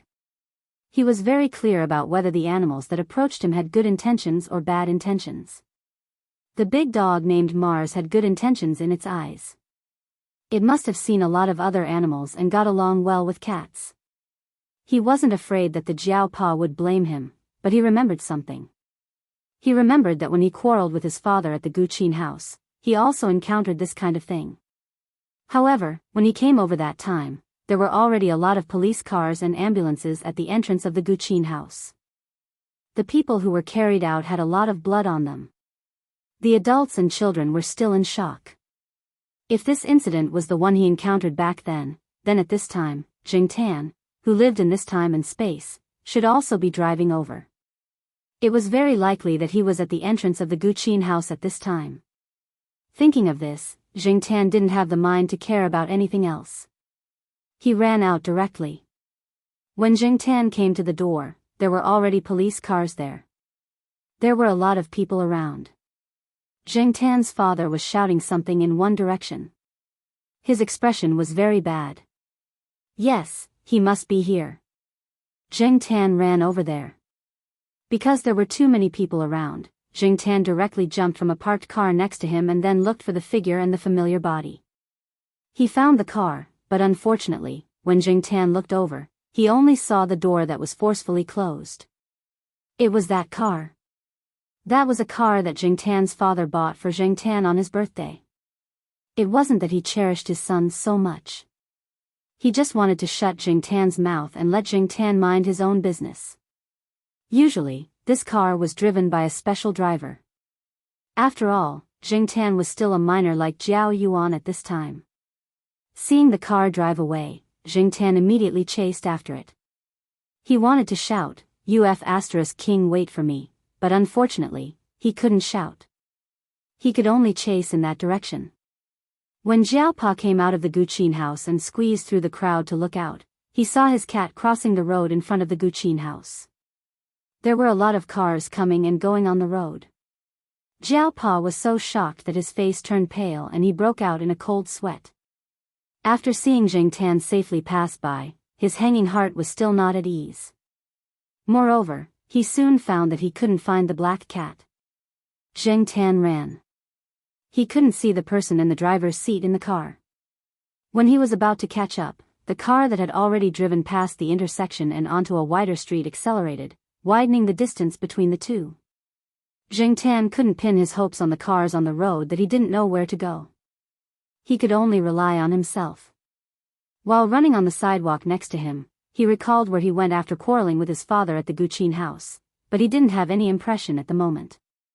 He also thought about where he would go when he was in a bad mood. In order to catch up with the car that was getting farther and farther away, Jing Tan also took a shortcut. He used to drive around here often and was familiar with the terrain here. So, even if he hadn't been here in recent years, he could still remember some things. Coming out of the intersection of a small road, Jing Tan just saw the familiar car passing by. He didn't have time to rest and continued to chase.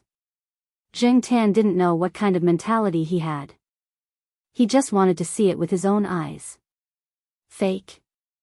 Real? Dream? Not a dream?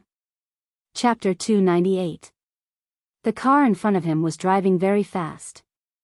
Although Jing Tan's physique was a little special compared to other cats, it was not a super cat, nor was it a god. Even if it took a shortcut, it only narrowed the distance a little. Once it took a straight line, Jing Tan continued to be left behind. After chasing for so long, his physical strength was close to its limit. His whole body felt like it was on fire, and it was very uncomfortable. Jing Tan saw that the intersection in front of him was about to turn red. He calculated that the car in front of him should be able to hit the red light when it arrived there. Trying to ignore the discomfort in his body, Jing Tan chased while staring at the intersection. There were several times when he almost bumped into people. There were a few passers-by on the sidewalk who were pointing at Jing Tan's back. He did not know what they were saying, but Jing Tan did not pay attention. Anyway, it was not anything good. There was a pet dog on the sidewalk. The big dog seemed to have smelled something, or maybe it was preparing to pee. It was sniffing around the trash can, and its body happened to be in front of Jing Tan. When Jing Tan ran over, he jumped directly over the big dog's back. The big dog was about to look back at its owner, but found that Jing Tan had jumped over its back like the wind. It was stunned, then pulled the leash and roared in the direction where Jing Tan was running, as if it was venting its dissatisfaction. Jing Tan was too lazy to pay attention to it. His eyes were fixed on the monitor at the intersection in front of him. He looked at the countdown, praying that the red light would turn red quickly. He had to stop that car. The car overtook a few cars and drove toward the intersection. It seemed like it was going to rush through the intersection before the red light came on. It did not care about the yellow light at all. The number on the timer was decreasing. Jing Tan hoped that it would reach the end of the countdown and light up the red light. Jing Tan's prayer probably worked. When the familiar car in front of him was about to reach the intersection, the red light turned red. Jing Tan was happy. However, the next moment, Jing Tan saw that the familiar car did not slow down at all, nor did it mean to stop. It rushed straight past. If it weren't for the fact that there weren't many cars at the intersection at this time, and the pedestrians on both sides of the road hadn't taken a few steps, it might have led to a tragedy. At this moment, Jing Tan felt as if he had been struck by a heavy hammer. He had almost forgotten what his temperament was like back then. She had a bad temper, was full of herself, and was a complete idiot. She even drove over the speed limit and ran red lights when she was underage. Now that he thought about it, Jing Tan really wanted to slap her a few times. After letting out a sigh of relief, exhaustion and a burning pain swept over her body. Jing Tan had no choice but to slow down. She jogged, then walked slowly. Step by step, she arrived at the crossroad. The changing traffic lights, all kinds of people, all kinds of popular and luxurious cars driving on the road, and the tall buildings around the intersection, the vast army of buildings blocking the distant scenery. Standing at the intersection, Jing Tan watched as the familiar car sped away and disappeared from sight. Jing Tan felt that God was like an old man with a bad taste. Every time he was close to the target, God would stretch out a finger to flick him away, and then continue to watch the fun from the side. It was like this 3 years ago, and it was the same this time. It was maddening. Jing Tan suddenly wanted to scream like a lunatic. In fact, Jing Tan did just that. He raised a cat paw, gave a non-standard middle finger to the sky, and then howled. He didn't know which idiot driver pressed the horn almost at the same time, but the long line of cars that had started to slow down because of the green light completely suppressed Jing Tan's howl.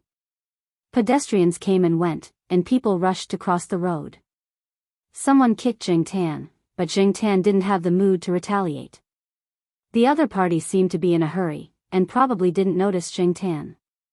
Even if they did, it was just a cat. Why should they care about this lunatic? There were too many pedestrians here. After Jing Tan finished howling, he didn't have the strength to howl a second time. He walked to the front of a restaurant on the side of the road, where there was an open space and shade. Jing Tan now only felt tired and depressed. He walked over listlessly, ready to rest in the shade for a while. Pitter-patter.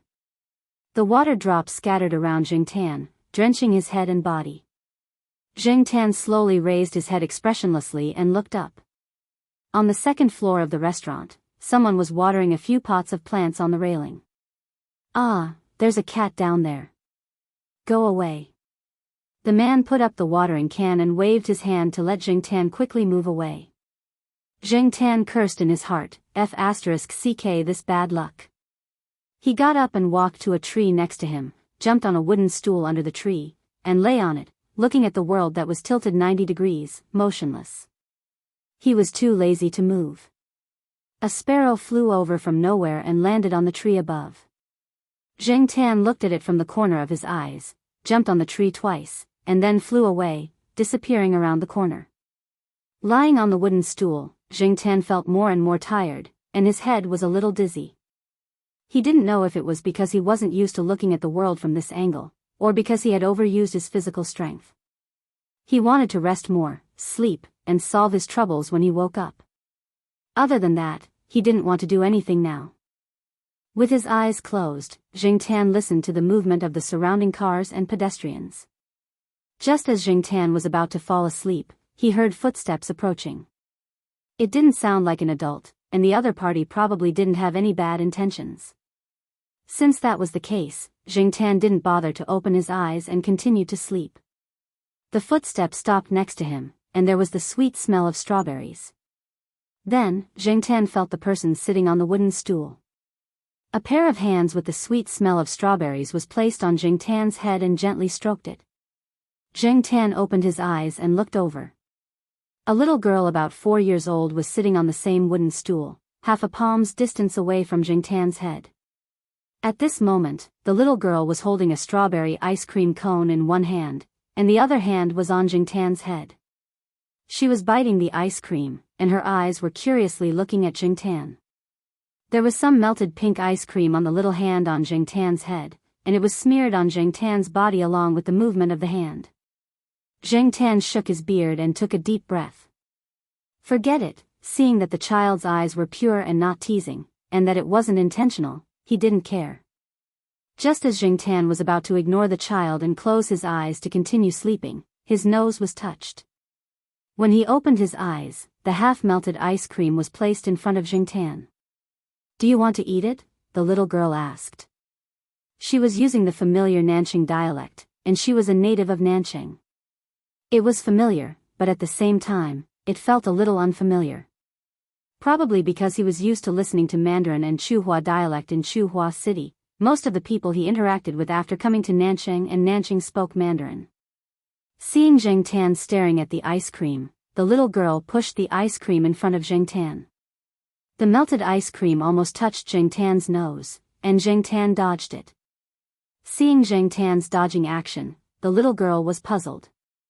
"This is very delicious." Zheng Tan looked at the little girl, and then looked at the half-melted ice cream that had been bitten a few times. He thought for a while, and then bit the sharp corner at the bottom of the ice cream cone. When it was first made, the bottom of the cone couldn't touch the ice cream, but now the ice cream was half melted, and the melted liquid flowed to the bottom of the cone. Zheng Tan also ate some when he bit it. It was cold and had the sweetness of strawberries. It was said that cats couldn't taste sweetness, and it was said that the colors in a cat's eyes weren't that rich. Zheng Tan didn't know why he could taste the sweetness and see the colorful colors. He took it as God's compensation for him. He had turned into a cat for no reason, so he had to be compensated. The little girl laughed a few times and took a bite of the ice cream. She ate the top, and then handed the ice cream in front of Zheng Tan. Zheng Tan nibbled at the bottom of the cone. The girl and the cat ate, and Zheng Tan's gloomy mood dissipated a little. The little girl's mouth was covered in ice cream, and Zheng Tan wasn't any better. When he bit the ice cream a few times, the melted liquid dripped onto the bridge of his nose or the parts of his mouth that his tongue couldn't touch, and the surrounding fur was stuck together.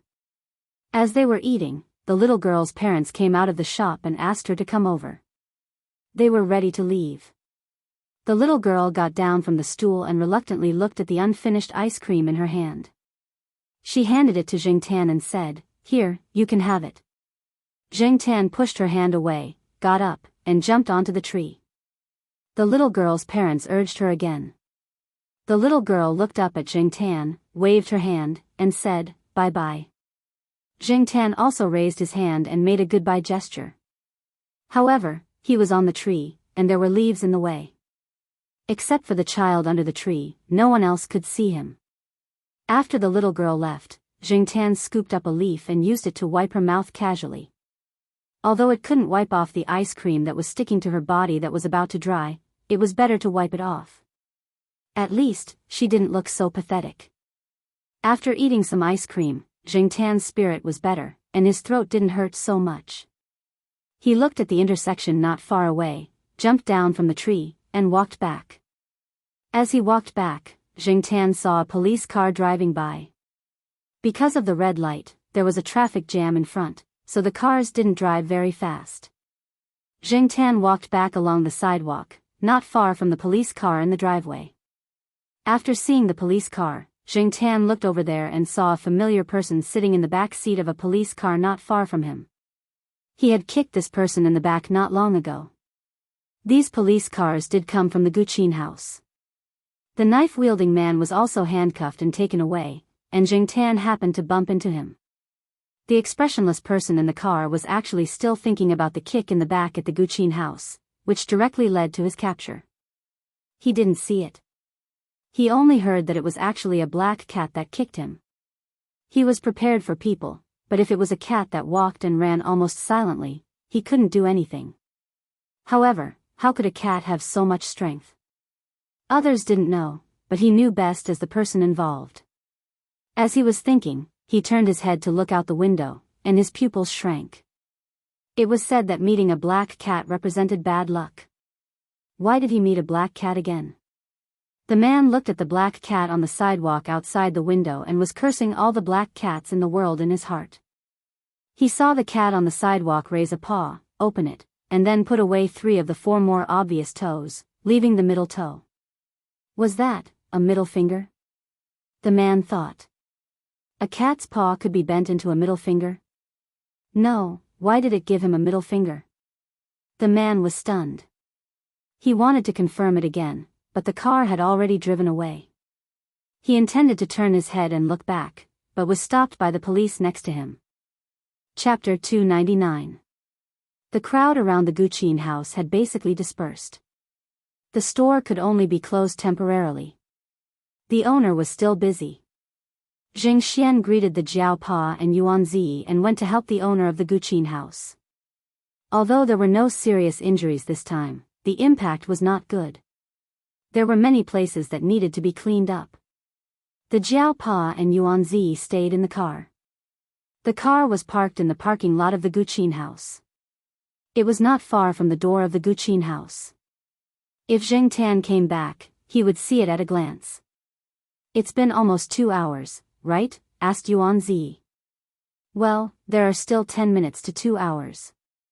The Jiao Pa looked at the phone and said. Zheng Tan ran away. The Jiao Pa did not tell the Jiao Ma and the others for the time being, fearing that they would be worried. Moreover, Zheng Tan had a record of running around. The Jiao Pa felt that Zheng Tan must have found something and ran away. It should not be the dog's problem. There were so many dogs in the compound, and his cat got along well with them. Moreover, Chairman Shu's dog was friendly. It would not run away because of a dog. His cat should be considered a rational type. However, the scene at the time was really a bit chaotic. The Jiao Pa was not sure what the reason was. Therefore, he planned that if the cat did not come back in 2 hours, he could only ask someone to help with a large-scale search. There was another car parked next to Yuan Zi's car. It was Chairman Shu's SUV. Chairman Shu was now a little guilty. He felt that his dog should have scared the cat away and they couldn't catch up. However, the cat had the courage to rush over and kick the attacker. Why did it run away after seeing his dog? Was the cat afraid of dogs? In any case, Chairman Shu felt that he should be responsible for Professor Jiao's missing cat. He also said that he would call his friends to help find it, but Professor Jiao told him to wait first, so he called his assistant a few times to postpone some things and waited here with the 2 people. He was still thinking that the cat had been scared away for so long. Could it come back by itself? While Chairman Shu was thinking, he heard Yuan Zi's surprised cry from the car next door.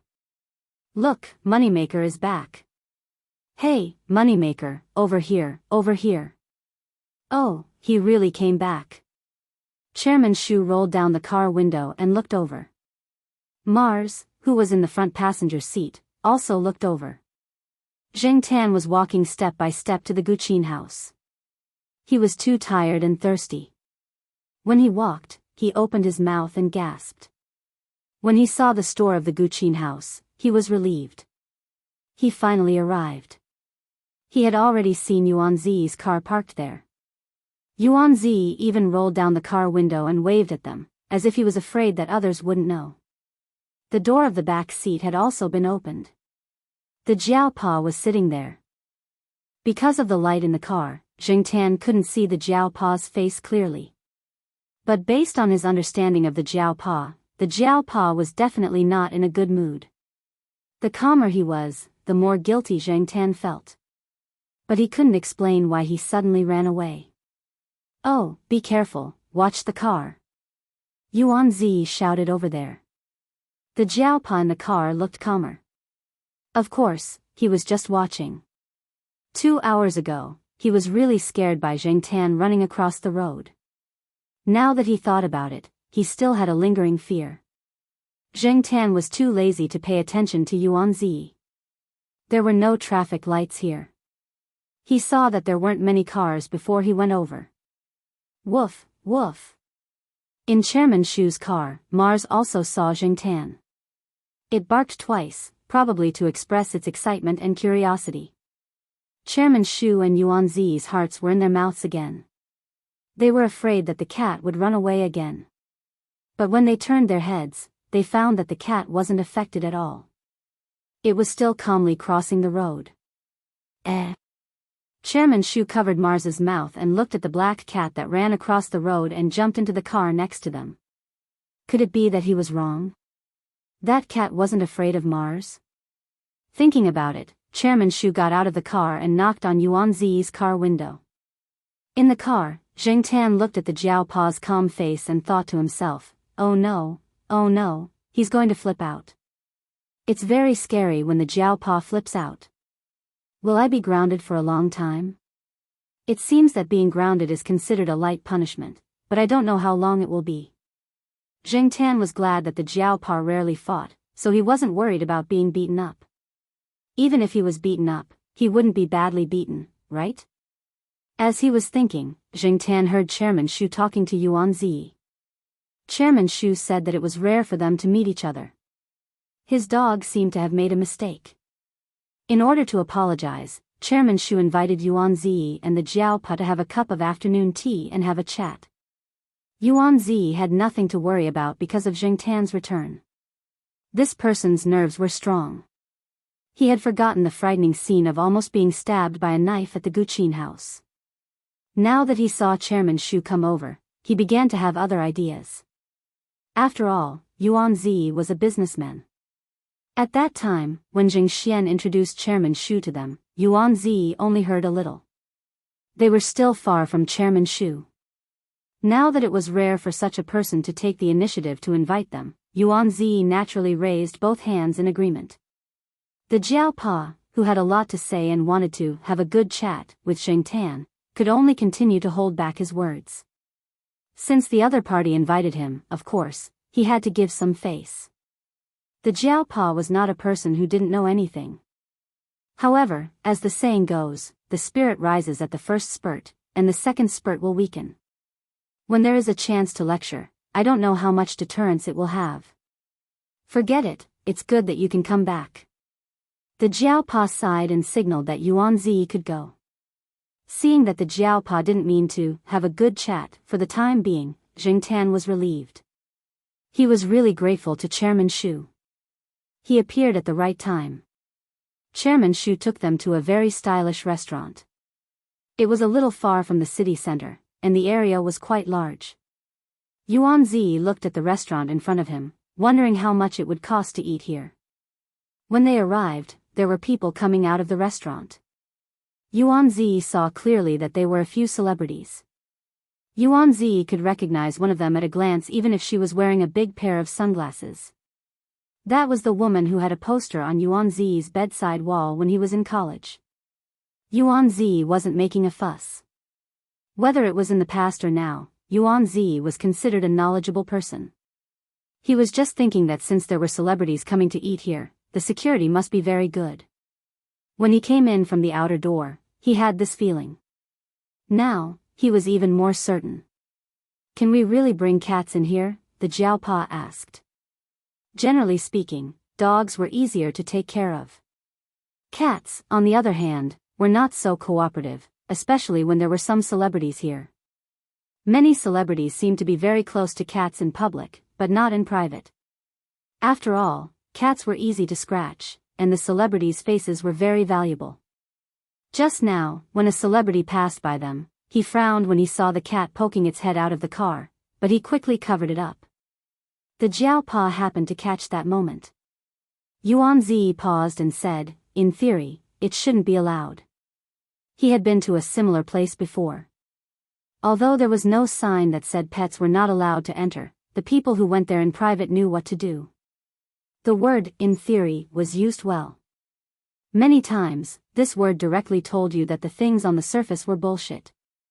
Generally, people who could bring pets in were not afraid to say it. This was called privilege. For example, Chairman Shu was casually coming out of the car with his beloved dog. Who cares? Someone will take care of it. What are we afraid of? Yuan Zi thought it through. The dishes here are not necessarily worse than those in the Guqin house, but the security here is much stronger. You don't have to worry about encountering that kind of thing again, Chairman Shu said as he walked in. The waiters here were very familiar with Chairman Shu. They greeted him but did not lead the way. Chairman Shu was very familiar with this place. Every time he went in, he could go wherever he wanted. When he needed service, he would call. At other times, they didn't have to be courteous over there. Walking further in, Jing Tan saw a yard. The layout of the rockery and pond was also very exquisite. It looked very comfortable. There were a few single rooms near the yard. Only a few friends of the owner would come here. This place was not open to the public. In the courtyard, there was a pond with no fish. A big dog was lying on the edge of the pond with its head on the steps, snoring loudly. When it heard the noise, it immediately opened its eyes and looked over.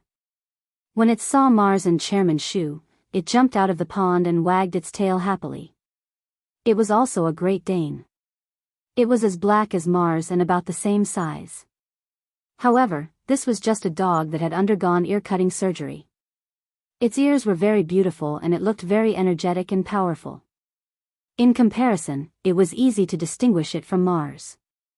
Chairman Shu told Jiao Pa that this dog was called Tofu and was Mars's brother. It had a good temper, but it had a fierce face. When it was named, the owner of this restaurant was thinking about a dish about tofu. Chairman Shu urged him to name the dog. The man directly said, "Tofu." Jing Tan gave a sympathetic look to the big dog. A tall and powerful black dog called Tofu. If you just listened to the name and didn't look at the dog, you would think that this dog was soft and easy to bully. A water column sprayed up from the pond. It was not high, about half a meter. As soon as they saw the water spray over there, the two dog brothers immediately ran over there and jumped into the pond. I don't know if it's because dogs born in summer like to play with water. Mars and Tofu like to play with water, especially when it's hot in summer. When other dogs are crowded in the air-conditioned room, they will look for a pond.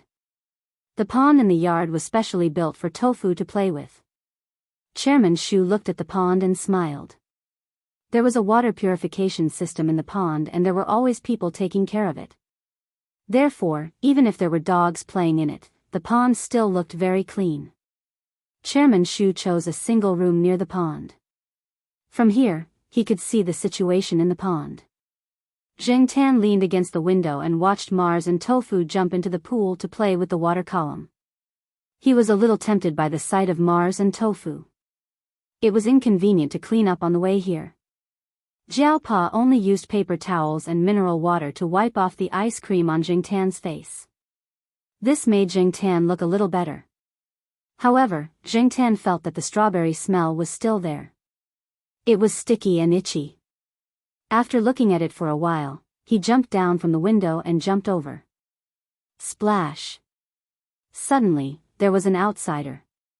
The two dogs that were playing happily suddenly retreated to the edge of the pond. Seeing that it was Jing Tan, Mars swam towards the water column again. However, Jing Tan kicked it away and occupied the water column alone. Why was it at the water column? It was because the water from the pond was purified by the water purification system. It was cleaner. Hey, that cat is so fun. He was discussing the financial market liquidity crisis with Yuan Zi. After seeing the scene at the pool, Chairman Shu changed the topic 180 degrees. This made Yuan Zi, who was waiting for Chairman Shu to continue, twitch her face. Father Jiao watched as his cat pushed the two big dogs away. Then, it stretched out its paws at the water column and calmly washed its hair. He covered his face. Chapter 300. After washing his hair and taking a shower, Jing Tan came out of the pool and stayed under the shade of the tree for a while. He waited until his hair was almost dry before returning to the private room. This made it useless for the Jiao Pa to find a towel. Yuan Zi raised his hand and closed the window. The air conditioner in the room was blowing, and he could feel the hot wind blowing in from outside. When he first came in, he didn't close the window. When he was about to close the window, Jing Tan had already jumped out, so the window had been left ajar. Now, it was really closed. Your cat is really brave. Fortunately, Mars and Tofu have been trained, and they have more contact with small animals. They usually don't bite people, and they are kind to cats and dogs. Chairman Shu said to the Jiao Pa. The Jiao Pa didn't comment and just smiled. Jing Tan snorted at Chairman Shu's words. He knew that Mars and Tofu were kind and didn't show any hostility. That was why he dared to go there. If that wasn't the case, he wouldn't be stupid enough to provoke those ferocious and untrained big guys. Was he tired of living? Yuan Zi next to him had finally turned the topic back to the changes in the financial market and wanted to hear more of Chairman Shu's views. Now that Zheng Tan came back, Chairman Shu changed the topic again. Yuan Zi had to cough and winked at the Jiao Pa, indicating to quickly change the topic. It was rare to have such an opportunity to learn more. After talking about the changes in the financial market for a while, the topic changed to what happened at the Guqin house not long ago, and also talked about the person who committed the crime. He has nothing now. Naturally, his actions are more extreme. Yuan Zi said. Nothing? Chairman Shu smiled and said with a bit of sarcasm, he doesn't have nothing. At least he is still sick, very sick. It could be seen that Chairman Shu didn't think highly of the person's behavior and was very contemptuous. Probably people in that kind of situation wouldn't be calm, right? The higher you stand, the more painful it is to fall, Yuan Zi said. Zheng Tan glanced at Chairman Shu. He felt that this person seemed to be more interested in cats than people. He had probably encountered some bad things in the past. When Zheng Tan was walking around a while ago, he heard someone say, "The more people you know, the better you think pets are." It was not uncommon for people to treat others well, only to be stabbed in the back in the end. That was why some people were becoming more and more extreme. However, Zheng Tan felt that Chairman Shu wasn't as simple as he looked. Just like Fang Xiaokong, he didn't look very reliable usually, but he could really carry a big company and make great achievements. If he could be seen through so easily, he wouldn't be someone who had been fighting on the battlefield for more than 20 years. As they chatted, they started talking about Chuhua City. Chairman Shu sighed. Chuhua City is a good place. A friend of mine is planning to open a shop there. Jiao Pa and Yuan Zi's hearts skipped a beat. Here it comes. Yuan Zi's company and Chairman Shu's company basically didn't have much business interaction. Previously, they thought that Chairman Shu invited them to a place like this for tea and chat. Sure enough, there was another reason.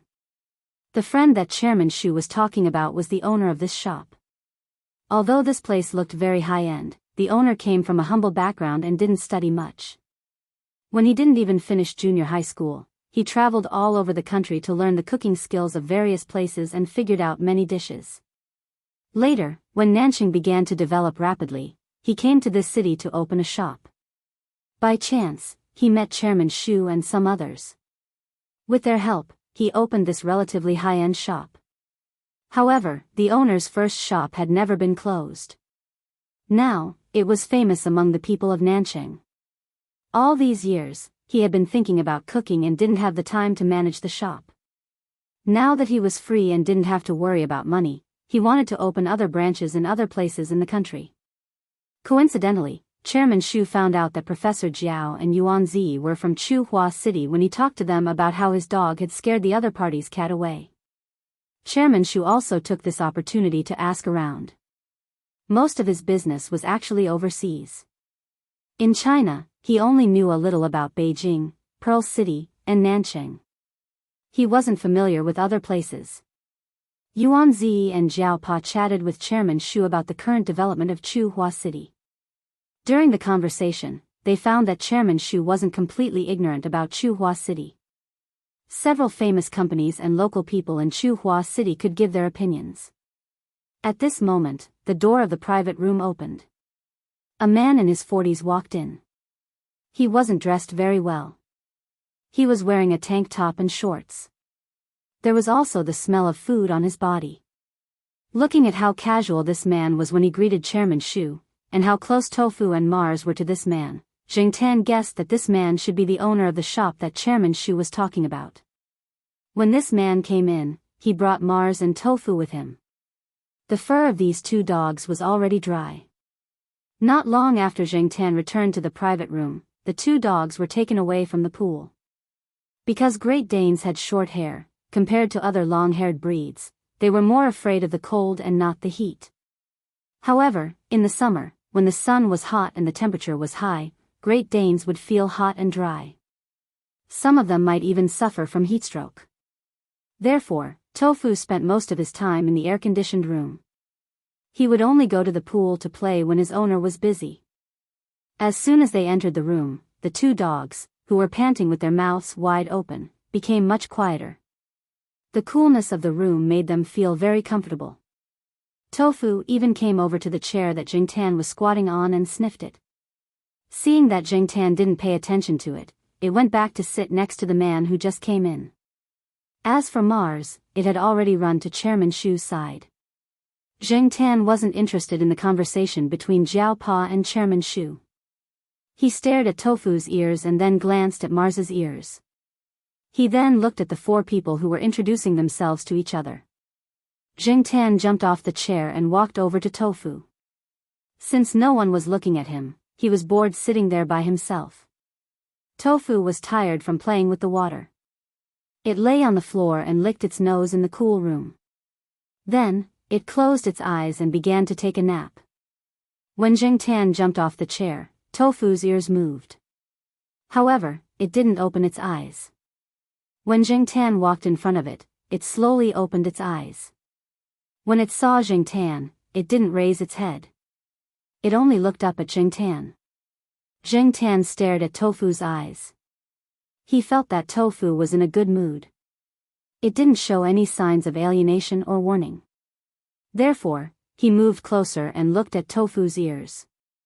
He was curious about how Tofu cut its ears. As Jingtan moved closer, Tofu raised its head. It opened its mouth and stuck its tongue out. It looked at Jingtan. It didn't seem to understand what this cat wanted to do. When Jingtan raised his hand to touch Tofu's ears, Tofu shook its head. It even raised its paw and rubbed its ear. It probably felt itchy because of Jingtan's touch, but it didn't get angry. It didn't growl to warn him. What a good dog. Jingtan thought to himself. The four people at the table were talking about a new dish that the boss of the restaurant had come up with. The boss's surname was Kai.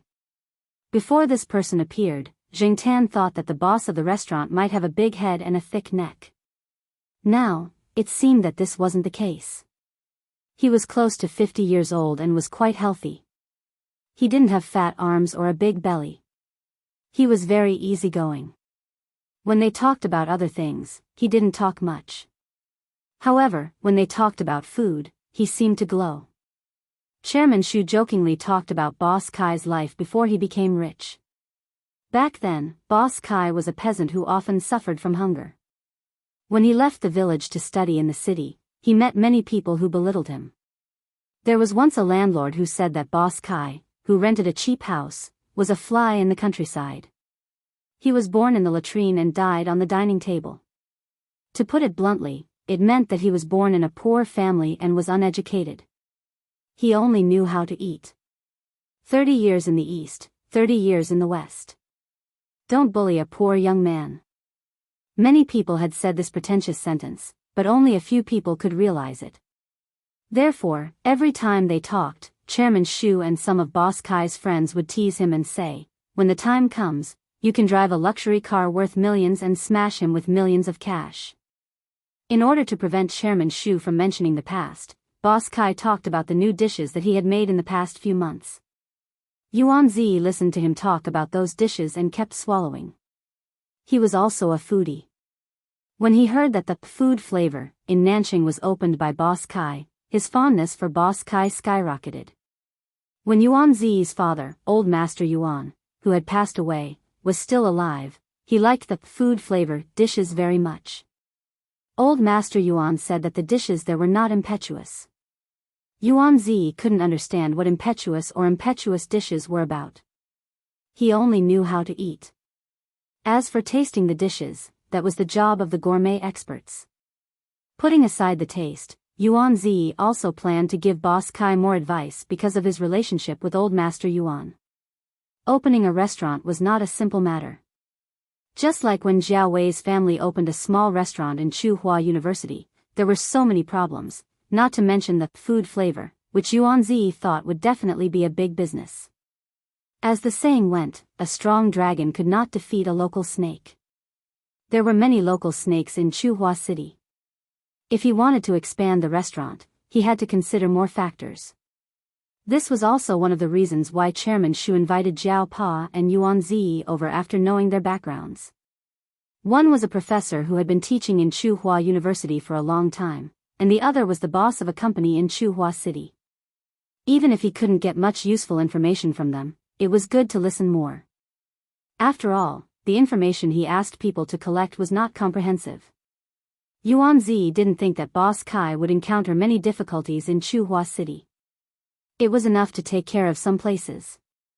Whether he could open a branch or not depended on whether he could retain customers, as long as the quality of the dishes didn't deteriorate. Don't worry, it won't be a problem. I believe in the ability of food flavor. When food flavor opens, I can often eat food flavor dishes. Even if it's far, I will have to drive there, Yuan Zi said with a smile. It's not far. Isn't Professor Jiao at Chuhua University? The restaurant I bought is nearby, Boss Kai said. It's called something. Hengwu Square. I looked for it for a long time.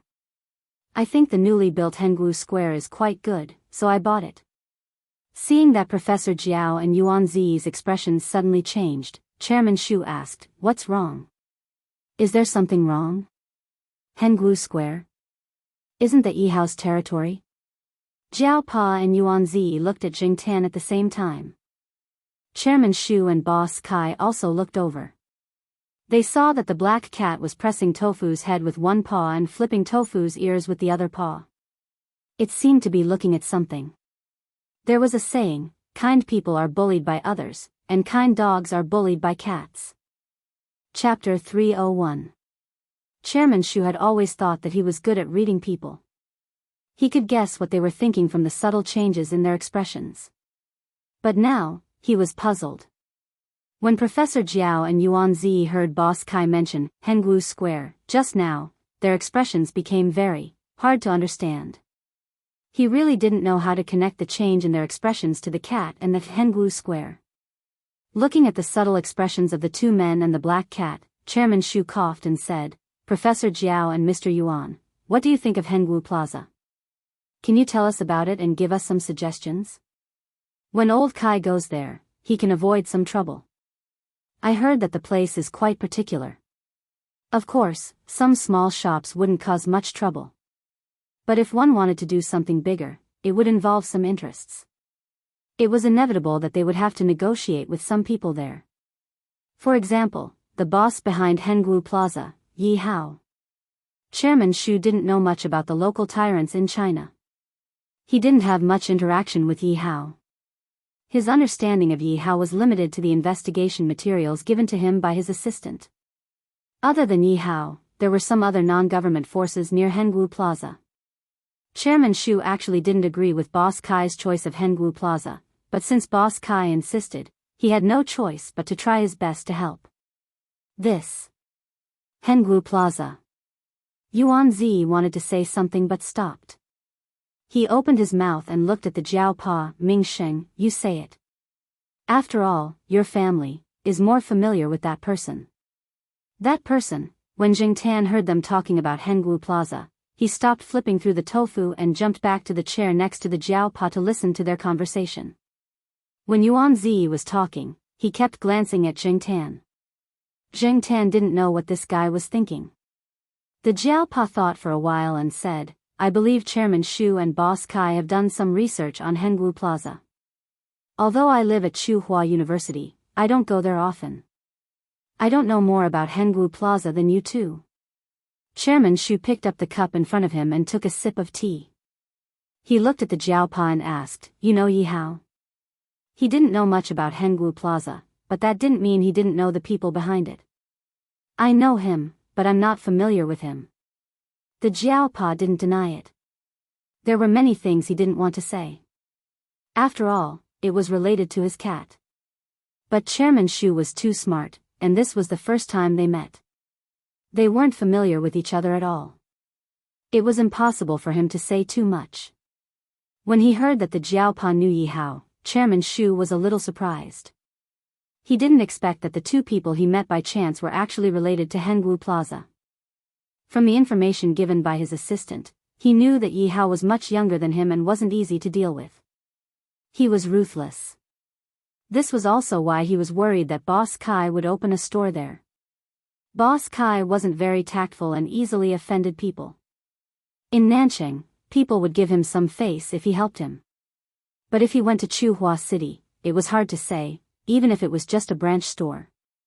Boss Kai would definitely stay there for a while. After all, it was his first branch store. They had been friends for so many years. He didn't want to see Boss Kai fail so soon after he went there. Of course, Chairman Shu could also see that Professor Jiao didn't want to say something. He only wanted to know that Professor Jiao and Yi Hao knew each other. What he meant was whether he could arrange a meeting with Yi Hao at that time. Although Chairman Shu could also meet with Yi Hao and talk with him, it would be better if there was someone he knew to act as the middleman. As for the Jiao Pa, he didn't immediately refuse. He had to ask Yi Hao about the meeting first. In fact, in many cases, Yi Hao's reputation wasn't as good as his cat's. It all depended on whether his cat wanted to help. Zheng Tan sat there and yawned a few times. He was bored listening to the four people talk. He couldn't sleep even if he wanted to. Probably seeing that Zheng Tan was bored, the Jiao Pa said, "If you're bored, go out for a walk." After saying that, the Jiao Pa remembered Zheng Tan's history of running around and causing trouble. He added, "Just stay in the yard. Don't go too far. Otherwise, you'll be grounded." Zheng Tan couldn't stand it anymore. It was better to find a shady place to sleep than to stay here and listen to these people talk. It was too noisy here. Seeing that Zheng Tan wanted to go out, Boss Kai, who was closest to the door, stood up and opened the door a little to let Zheng Tan go out. The Jiao Pa, who was about to stand up and open the window, saw this and sat down again. However, as soon as Zheng Tan went out through the door, Tofu followed behind him and squeezed through the door. In the summer, other people's dogs would squeeze into air-conditioned rooms, but this guy wanted to run out and play in the pool when there was time. Boss Kai looked at the shady area in the yard. The sun was slanting in the afternoon, so the pool was not under the sun now. Seeing Tofu squeezing into the gap of the door and whining, Boss Kai opened the door a little to let Tofu out, so that Tofu would not make noise here. Zheng Tan and Tofu both went out. Mars looked at Chairman Shu pitifully. Chairman Shu choked and said, "Forget it. Let it go out and play. No one will come to the yard anyway." After the two big dogs went out, they ran straight to the pool. Zheng Tan slowly walked to a rockery and jumped on it. It was shady here. Squatting on the rockery, Zheng Tan wanted to find a place to sleep. He still hadn't recovered all the energy he used today. When Zheng Tan was about to close his eyes and sleep, his ears twitched. He heard a familiar voice. Zheng Tan opened her eyes and looked in that direction. She perked up her ears and listened carefully. Ignoring the noise created by the Tofu and Mars, Zheng Tan heard a very familiar sound not far from here. Although Zheng Tan said it was familiar, it only existed in his memory. He hadn't heard it in the past few years after he became a cat. Now that he heard it again, he could still recognize it immediately. He didn't feel sleepy at all. Immediately, he jumped down from the rockery and climbed up a tree. With the help of the tree, Zheng Tan climbed over the walls of the yard. In the private room, Jiao Pa was chatting with Chairman Shu and Boss Kai. From time to time, he would pay attention to the situation outside the yard. He was sitting at an angle where he could see part of the yard through the window. When he saw Zheng Tan lying on the rockery and about to take a nap, he was relieved. However, when he turned around to chat with Zheng Tan for a while, he saw the little bastard climb over the wall. The veins on Professor Jiao's forehead bulged. He had just told the little bastard to play in the yard. In the blink of an eye, the little bastard climbed over the wall and ran away. As expected, he had to ground it. "Don't worry. I'll ask someone to keep an eye on it. It won't run out of their sight." Other than the private rooms of the clients, there are surveillance cameras in the hallways and other places outside, Chairman Shu said. Jiao Pa wanted to tell Chairman Shu that cats were not like dogs. They couldn't be monitored and when you didn't pay attention, they would disappear. Moreover, his cat had a serious criminal record.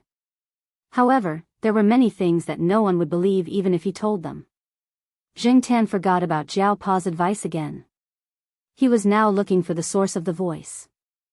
The buildings here weren't very tall. Most of them were 2 or 3 stories high. It was easy to climb over. With Jingtan's rich experience in climbing over walls and buildings, he quickly found the owner of the voice. After all, it wasn't far away. At the end of a long corridor, there was a well-dressed woman who looked to be in her early 30s.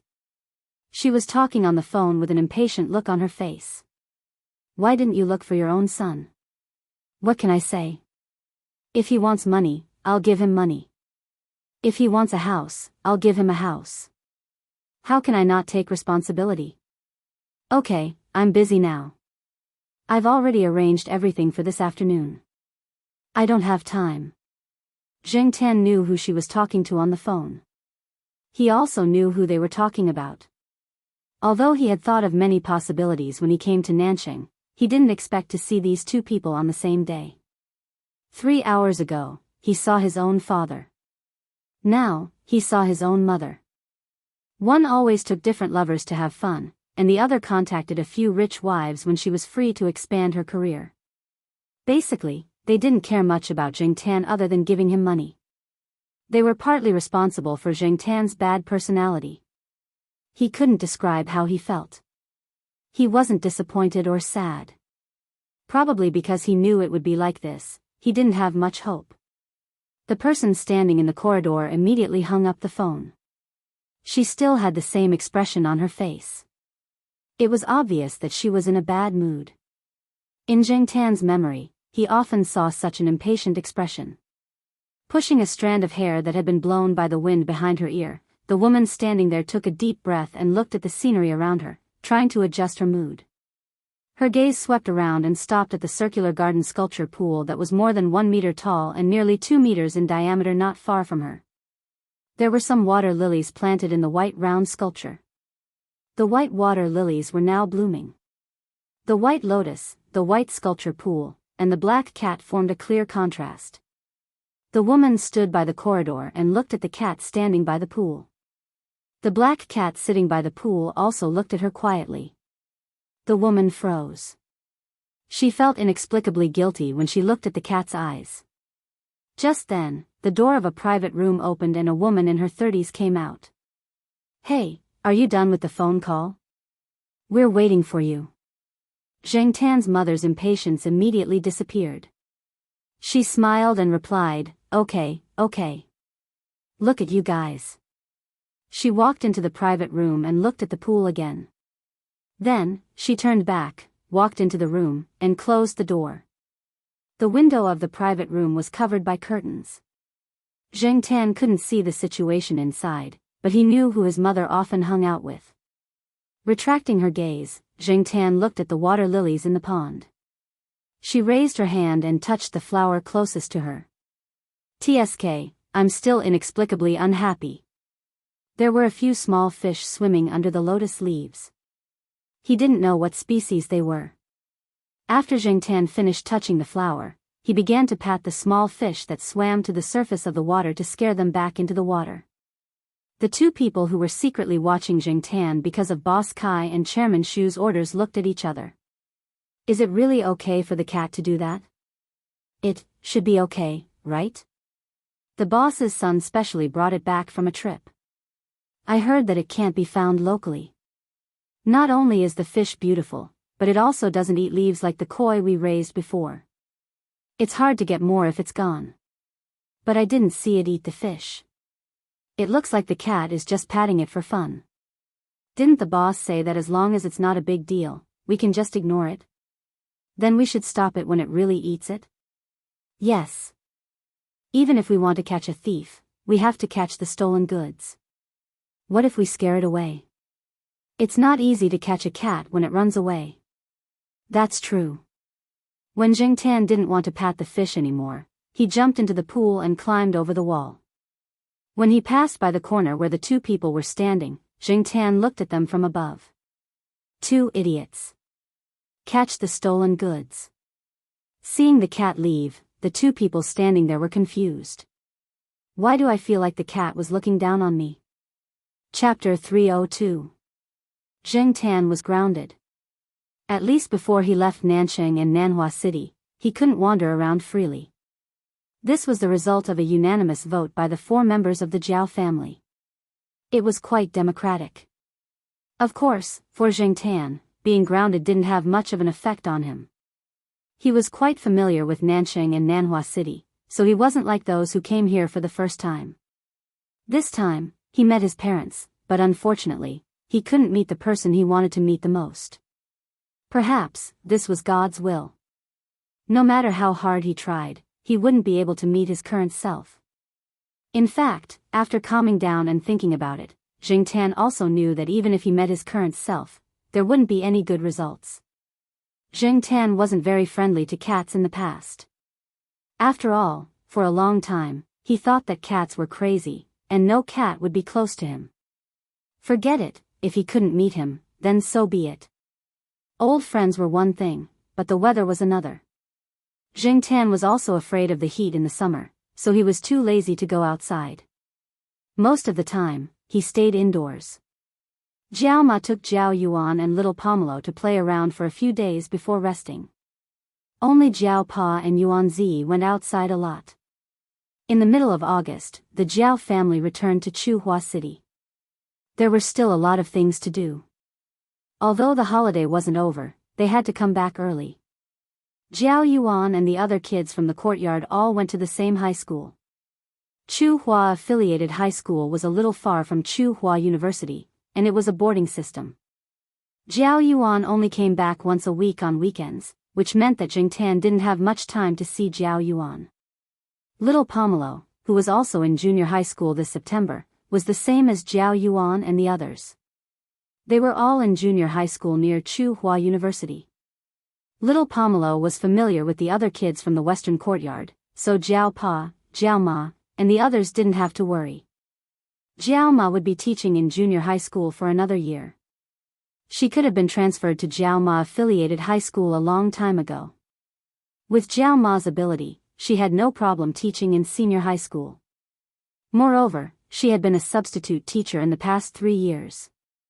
She had been teaching in the first year, then in the second year. Sometimes, she would replace teachers who couldn't attend classes for some reason. She was very experienced. Jiao Ma's probation period had ended a long time ago, but she didn't transfer because of Jiao Yuan. This year, Xiong's mother personally came over to persuade Jiao Ma to transfer to Chuhua University as soon as possible. There would be some changes to the policies in the future, and the competition was getting fiercer. Jiao Ma agreed to stay in junior high school for another year, mainly because she was worried about little Pomelo. She would transfer to Chuhua University's affiliated high school next year. Jiao Pa was also a busy man. He had a lot of students and research projects under him. He also had to deal with non-research projects. As a result, Jingtan had more time to be alone. During the day, Jiao Pa and Jiao Ma were not at home. Jiao Yuan came back once a week. Little Pomelo stayed in school for lunch. Jingtan would sometimes go out with Jiao Ma and little Pomelo in the morning. He would send them to school for a walk before coming back. Sometimes, he would follow Jiao Pa to the teacher's cafeteria for breakfast. After breakfast, he would think about how to kill time. In the afternoon, he would hang out with Jiao Wei. Thinking about this kind of life, Jingtan felt that he was bored out of his wits. He really admired Huang and the rest for being able to sleep in the courtyard for an entire day or play with their own tails. They treated him as an imaginary enemy to entertain themselves. Chairman Xu and Boss Kai came to Chuhua City at the end of August and met with Yi Hao. At that time, Jingtan was lying on the sofa next to them. When he turned over and stretched, he forgot to control his claws and scratched a hole in Yi Hao's high-end sofa in Triumph's office. Yi Hao just silently looked at the hole and didn't say anything. At that time, Chairman Xu was quite surprised. He didn't expect Yi Hao to be so tolerant of cats. Chairman Shu, who prided himself on his shrewdness, didn't know how many twists and turns to analyze the reason. Not to mention whether he guessed the truth or not, at least he was very sure of one thing. That black cat was special. Chairman Shu stayed in Chuhua City for a few days before leaving. He was preparing to invest in Chuhua City, so this time he came over just to inspect the city. After finishing his business and inspection, he left. Boss Kai still stayed in Chuhua City. His food taste would open in September when school started. After all, he had already started preparing for it, and the opening was just in time for school to start. After meeting with Yi Hao and receiving Yi Hao's words, he was a lot more relieved. He put more energy into studying the tastes of the people in Chuhua City. He determined a few dishes that were suitable for the style of Chuhua City and decided on a few special prices to test the response. The size of food taste wasn't small in Hengwu Plaza. It was still 2 floors, and the second floor was still mostly private rooms. There was another door in food taste that led to the second floor, where there was a door that separated the restaurant on the second floor from Boss Kai's lounge. Sometimes, Zheng Tan directly climbed over the second floor and went to Boss Kai's lounge to sleep. Jiao Pa wasn't worried that Zheng Tan would starve at all. For Zheng Tan, there were too many places to eat and sleep. Sometimes, the Jiao Pa even told Zheng Tan not to eat too much. Excess nutrition would also cause trouble. Jiao Ma sighed. Luckily, it was Zheng Tan. If it were other cats, it would probably be very difficult to raise them. After all, Jiao family members didn't spend a lot of time at home nowadays. Their work schedule wasn't suitable for raising pets. Today, little Pomelo's classmates were celebrating their birthday in the western compound. Some of their classmates were invited over, so little Pomelo would come back a little later today. Jiao Ma went to the gymnasium to exercise, and the Jiao Pa continued to work hard in the courtyard.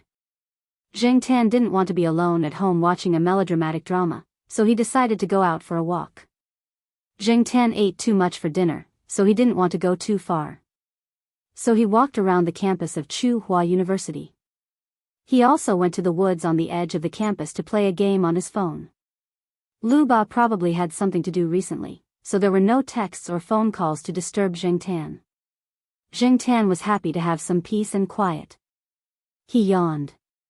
It was easy to feel sleepy after a full meal. After playing a game, he was too lazy to move. Zheng Tan decided to take a short nap here and wait until it was time to go back. Unexpectedly, he overslept. Zheng Tan had planned to go back at 9 o'clock, but he forgot to set an alarm on his phone. When he woke up, it was already 10:30. Zheng Tan knew that he would be scolded when he went back. It wasn't easy for him to be grounded after the Jiao Yuan and little Pomelo started school. If he went back later today, it would probably make the Jiao Pa and Jiao Ma think too much. They would think that Zheng Tan came back late again after a few days of being well-behaved. Zheng Tan hurriedly got up and planned to walk out of the tree hole. His ears twitched, and he stopped walking. He carefully stuck his head out of the tree hole and looked outside. Someone was coming this way. Generally, no students would come to the forest at this time. After all, it was too late, and accidents could happen easily. The forest was not safe for them. Anyway, the people over there were coming over. Zheng Tan decided to take a look first. After all, he had his phone here. Although he didn't think that anyone would climb up the tree to dig out the tree hole, Zheng Tan still wanted to be safe. Why would they come to the forest at this time? Judging from their footsteps, they sounded a little sneaky. If they were a young couple, it would be reasonable. However, it seemed that they were 2 men. It was very dark, but Zheng Tan could still see the 2 people coming over with the help of the moonlight. One of them was about 20 years old, quite young, and the other was about 40 years old. The 2 of them seemed to be very tired. They were panting, but they were very careful. They didn't dare to breathe too loudly. When they spoke, they also lowered their voices. Zheng Tan couldn't hear them clearly. One of them was that their voices were very low, and they spoke quickly. They also had an accent that didn't belong to Chuhua City. Jing Tan could only guess 1 or 2 words from what he heard. If there were faint sounds of students passing by along the path that led to the side door at the edge of the forest, the two of them would stop and hide behind a tree or crouch behind a bush. They would wait for the students to leave before they continued walking. This made Jing Tan even more curious. Although the two of them weren't very good at hiding, weren't they being too careful? What kind of shameful things did these two people do? It was obvious that they weren't good people. When the two of them approached the tree that Jing Tan was hiding in, Jing Tan shrunk his head into the hole. He noticed that the older man would look up at the tree above him as he walked. When Jing Tan chose the tree that he was hiding in, it wasn't only because of the tree hole above it, but also because of its concealment. When it wasn't winter, it would be more secure with branches and leaves. Usually, no one would climb this tree for no reason. Until now, no one had discovered this tree hole. There were a few people moving around here, but they didn't climb up the tree. As he was thinking, he heard the older man say something. Jing Tan heard the words tree and other words, but he didn't understand the specific meaning. There were people watching from below. Jing Tan didn't stick his head out. He only perked up his ears to hear what the other person was doing. The next moment, Jing Tan felt that someone had climbed up the tree. Jing Tan was shocked. They really climbed up? Did they also want to hide something? Jing Tan cursed in his heart. *CK, if they want to hide something, then just hide it. There are so many trees in the forest, why did these two rats have to choose this one? Originally, Jing Tan didn't plan to do anything, but now, it was no longer up to him. He didn't want these two people to discover the tree hole where he hid something. It was rare to find such a good place to hide something, but someone actually wanted to steal it? Not a chance. Jing Tan didn't immediately react when he noticed that someone had climbed up the tree. Instead, he shrunk into the tree hole to avoid being discovered. Probably because they were afraid of being discovered, the two of them didn't turn on anything like a flashlight. Using the cover of the night, they climbed up bit by bit. Feeling that the person was getting closer and closer, Jing Tan held his breath and quietly bent his hand to pick up a broken branch. The broken part was a little sharp. A pair of hands appeared at the entrance of the tree hole. It seemed to be the younger man. Jing Tan tried to shrink into the tree hole as much as possible. "Hey, uncle, there seems to be a hole."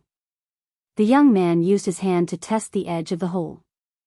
He happily lowered his head and said to the vigilant people under the tree. With a hole in the tree, it would be easier to hide things. Jing Tan understood this sentence, but the older man under the tree quickly said something that Jing Tan didn't quite understand. After the young man lowered his head and finished speaking, he was ready to climb up a little to take a closer look at the hole. However, when he turned his head, before he could continue climbing, a blurry shadow suddenly jumped out of the tree hole. "Ha!" Jing Tan shouted. At the same time, he used the branch in his claws to stab the person's hand. Chapter 303. The tree hole Jing Tan was in was still a little high from the ground. When the man fell, he landed on top of the older man. The grass in the forest was thicker, and there were many leaves.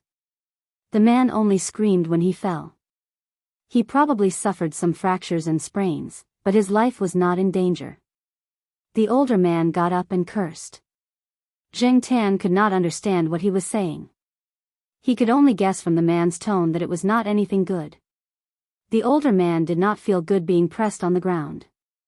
He got up and rubbed his shoulders and neck.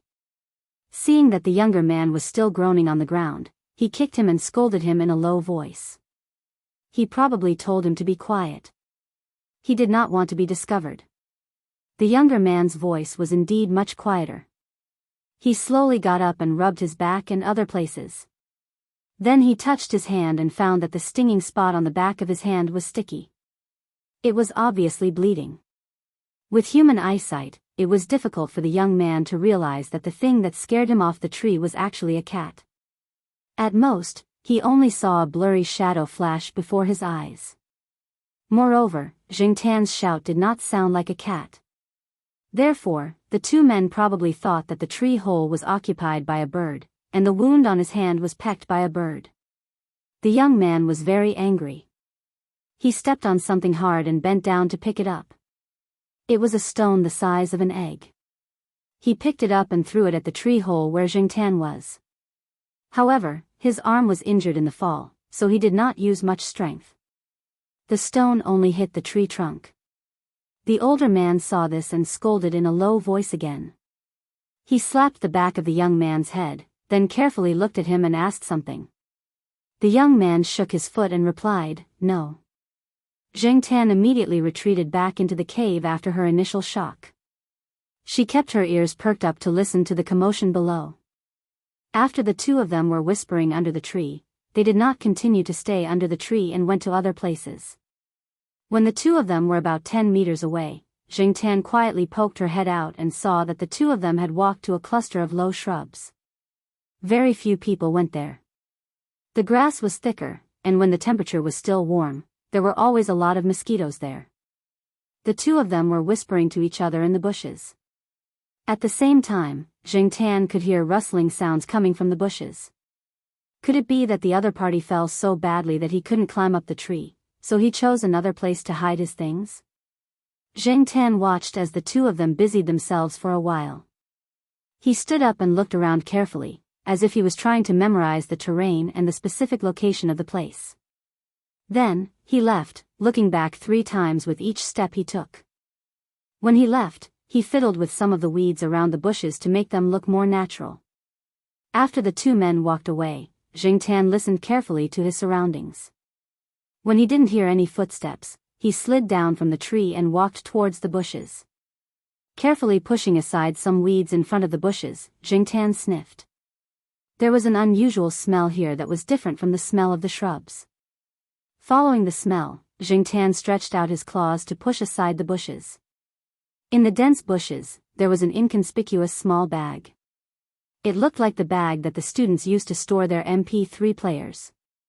The other party tied the bag's string to a few branches in the bushes. The string was tied quite securely, probably because they were afraid that it would fall and cause other accidents. Jiangtan untied the bag for about half an hour. No wonder the two of them squatted in front of the bushes for so long. After taking the bag out, Jiangtan fiddled with the bushes a few more times, straightening out the weeds that had been pushed aside. Then, he carried the bag and ran away. Coming under a tree, Jiangtan touched the bag. The bag was very ordinary, and the material didn't seem to be very expensive. This kind of small bag was sold by the students outside for 1 or 2 yuan. Opening the bag, Jiangtan looked inside. There were some small hard objects inside.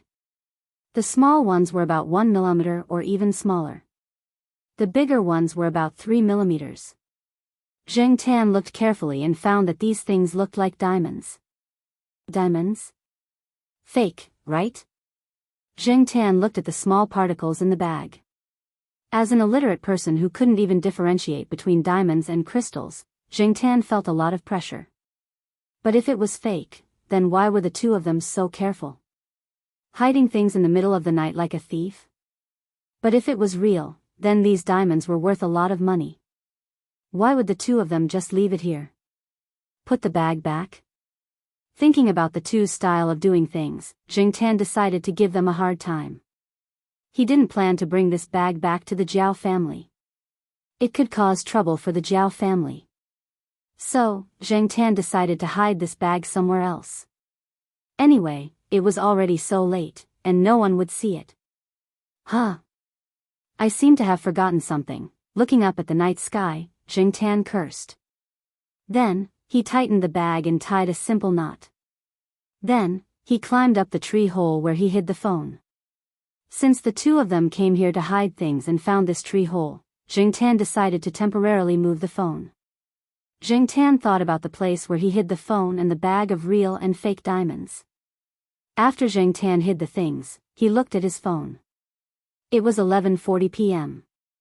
He turned off his phone and immediately ran towards the East District compound.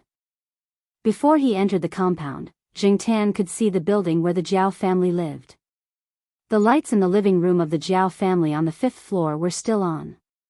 Jiangtan took a deep breath and continued running. He couldn't avoid a scolding. Fifth floor, Jiao family living room. Jiao Pa and Jiao Ma were sitting in the living room. The TV was on, but there was no sound at all.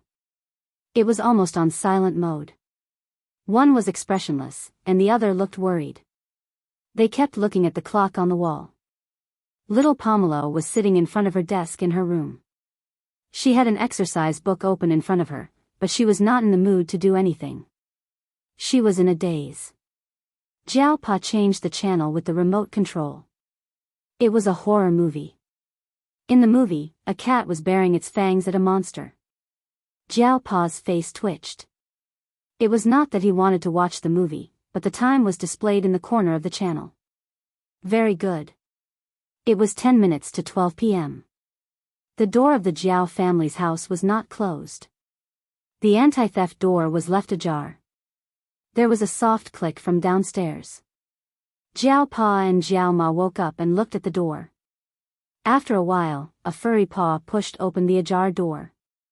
A cat head peeked out and looked carefully into the living room. As soon as she saw the black cat's paw, Mama Jiao's worried heart relaxed. Okay, you are finally back. Jiao Ma walked over and lifted Jing Tan up. She did not see any injuries on him, so she put Jing Tan down. She yawned and went into the bedroom to sleep. Usually, they would be asleep by this time. This time, Father Jiao had a good talk with Jing Tan based on what happened in South City. Jing Tan squatted on the sofa obediently. Jiao Pa pointed at his forehead and scolded him. Jing Tan lowered his head and ears. He knew that he had to be sincere and pretend to be pitiful. Otherwise, he would be scolded even more harshly. Moreover, Jing Tan did feel bad about returning home late. His family was waiting for him when he returned home so late. The three of them had to wake up early the next day to go to school and work. He wondered if they would be tired. Jing Tan tried to squeeze into little Pomelo's bed but failed. Little Pomelo threw him out of the Jiao Yuan's room. At the same time, the Jiao Pa took back Jing Tan's cat tag. Without the cat tag, Jing Tan could not open the door downstairs. It was not convenient for him to go in and out. This meant that he was grounded. The duration was 3 days. After 3 days, whether or not the cat tag would be returned would depend on his performance. Therefore, Jing Tan could sneak out of the building during these 3 days. In order to get the cat tag back as soon as possible, it was better for him to stay at home. Jing Tan thought about how the three of them did not sleep and waited for him in the middle of the night. He did not have any complaints about this. If it was the cat tag, then so be it. He could stay at home and sleep. He could watch TV and secretly play on the computer.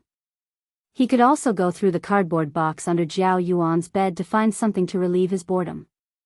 Jing Tan slept on Jiao Yuan's bed for a night. The next day, Jing Tan stayed at home and looked for comics and novels in the cardboard box under Jiao Yuan's bed. He did not know when those magazines with beautiful girls were all taken care of by Jiao Yuan.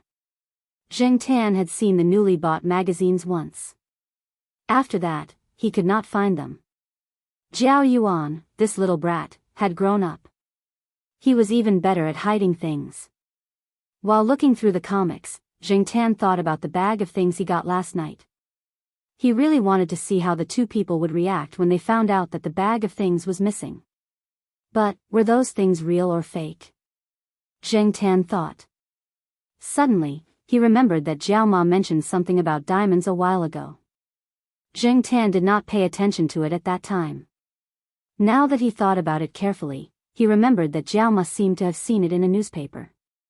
He thought about the approximate date of that day. It should be the Chu University News. Different periodicals were published at different times. Even if Jing Tan did not read newspapers, he was already familiar with it after staying in the Jiao family for a few years. Since it was published recently, it was either on Jiao Yuan's desk or next to Jiao Pa's computer. He jumped to Jiao Yuan's desk and looked through it. There were only a few other periodicals. Jing Tan did not see the Chu University News. He ran to the master bedroom and looked through the stack of newspapers next to the computer. He pulled out the newspaper. He did not need to look for it. As soon as he opened the newspaper, he saw a big picture. There were 3 diamonds on the picture. They were man-made diamonds made by a laboratory in the School of Chemistry at Tsinghua University that specialized in materials research.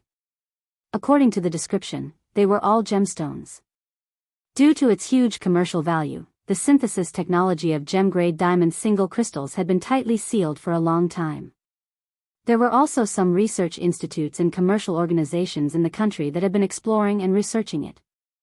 After the laboratory on campus mastered the core technology of synthesizing high-quality gem-grade diamond single crystals, they displayed their 3 excellent syntheses. 3 different colored gem-grade diamonds, with sizes ranging from 6 to 7 millimeters. Zheng Tan did not have the patience to read the long academic explanation. He roughly skimmed through it and only understood that these things were made of carbon. Graphite and diamond were brothers, but unfortunately, their value was much higher. A long time ago, Suan jokingly said to Zhao Yuan, "Why is your cat called black charcoal? Just call it graphite." At that time, Zheng Tan did not understand. Now that he thought about it, he suddenly felt that his name had become a loser. He just did not know when it would become a diamond. The article in the newspaper said that many man-made diamonds had reached the level where they could be mistaken for real. At the same time, it also said that their laboratory had special identification equipment. The voiceover said that they could help identify diamonds, but the payment would be different. Zheng Tan could not directly run to the laboratory with the suspected diamonds and knock on the door.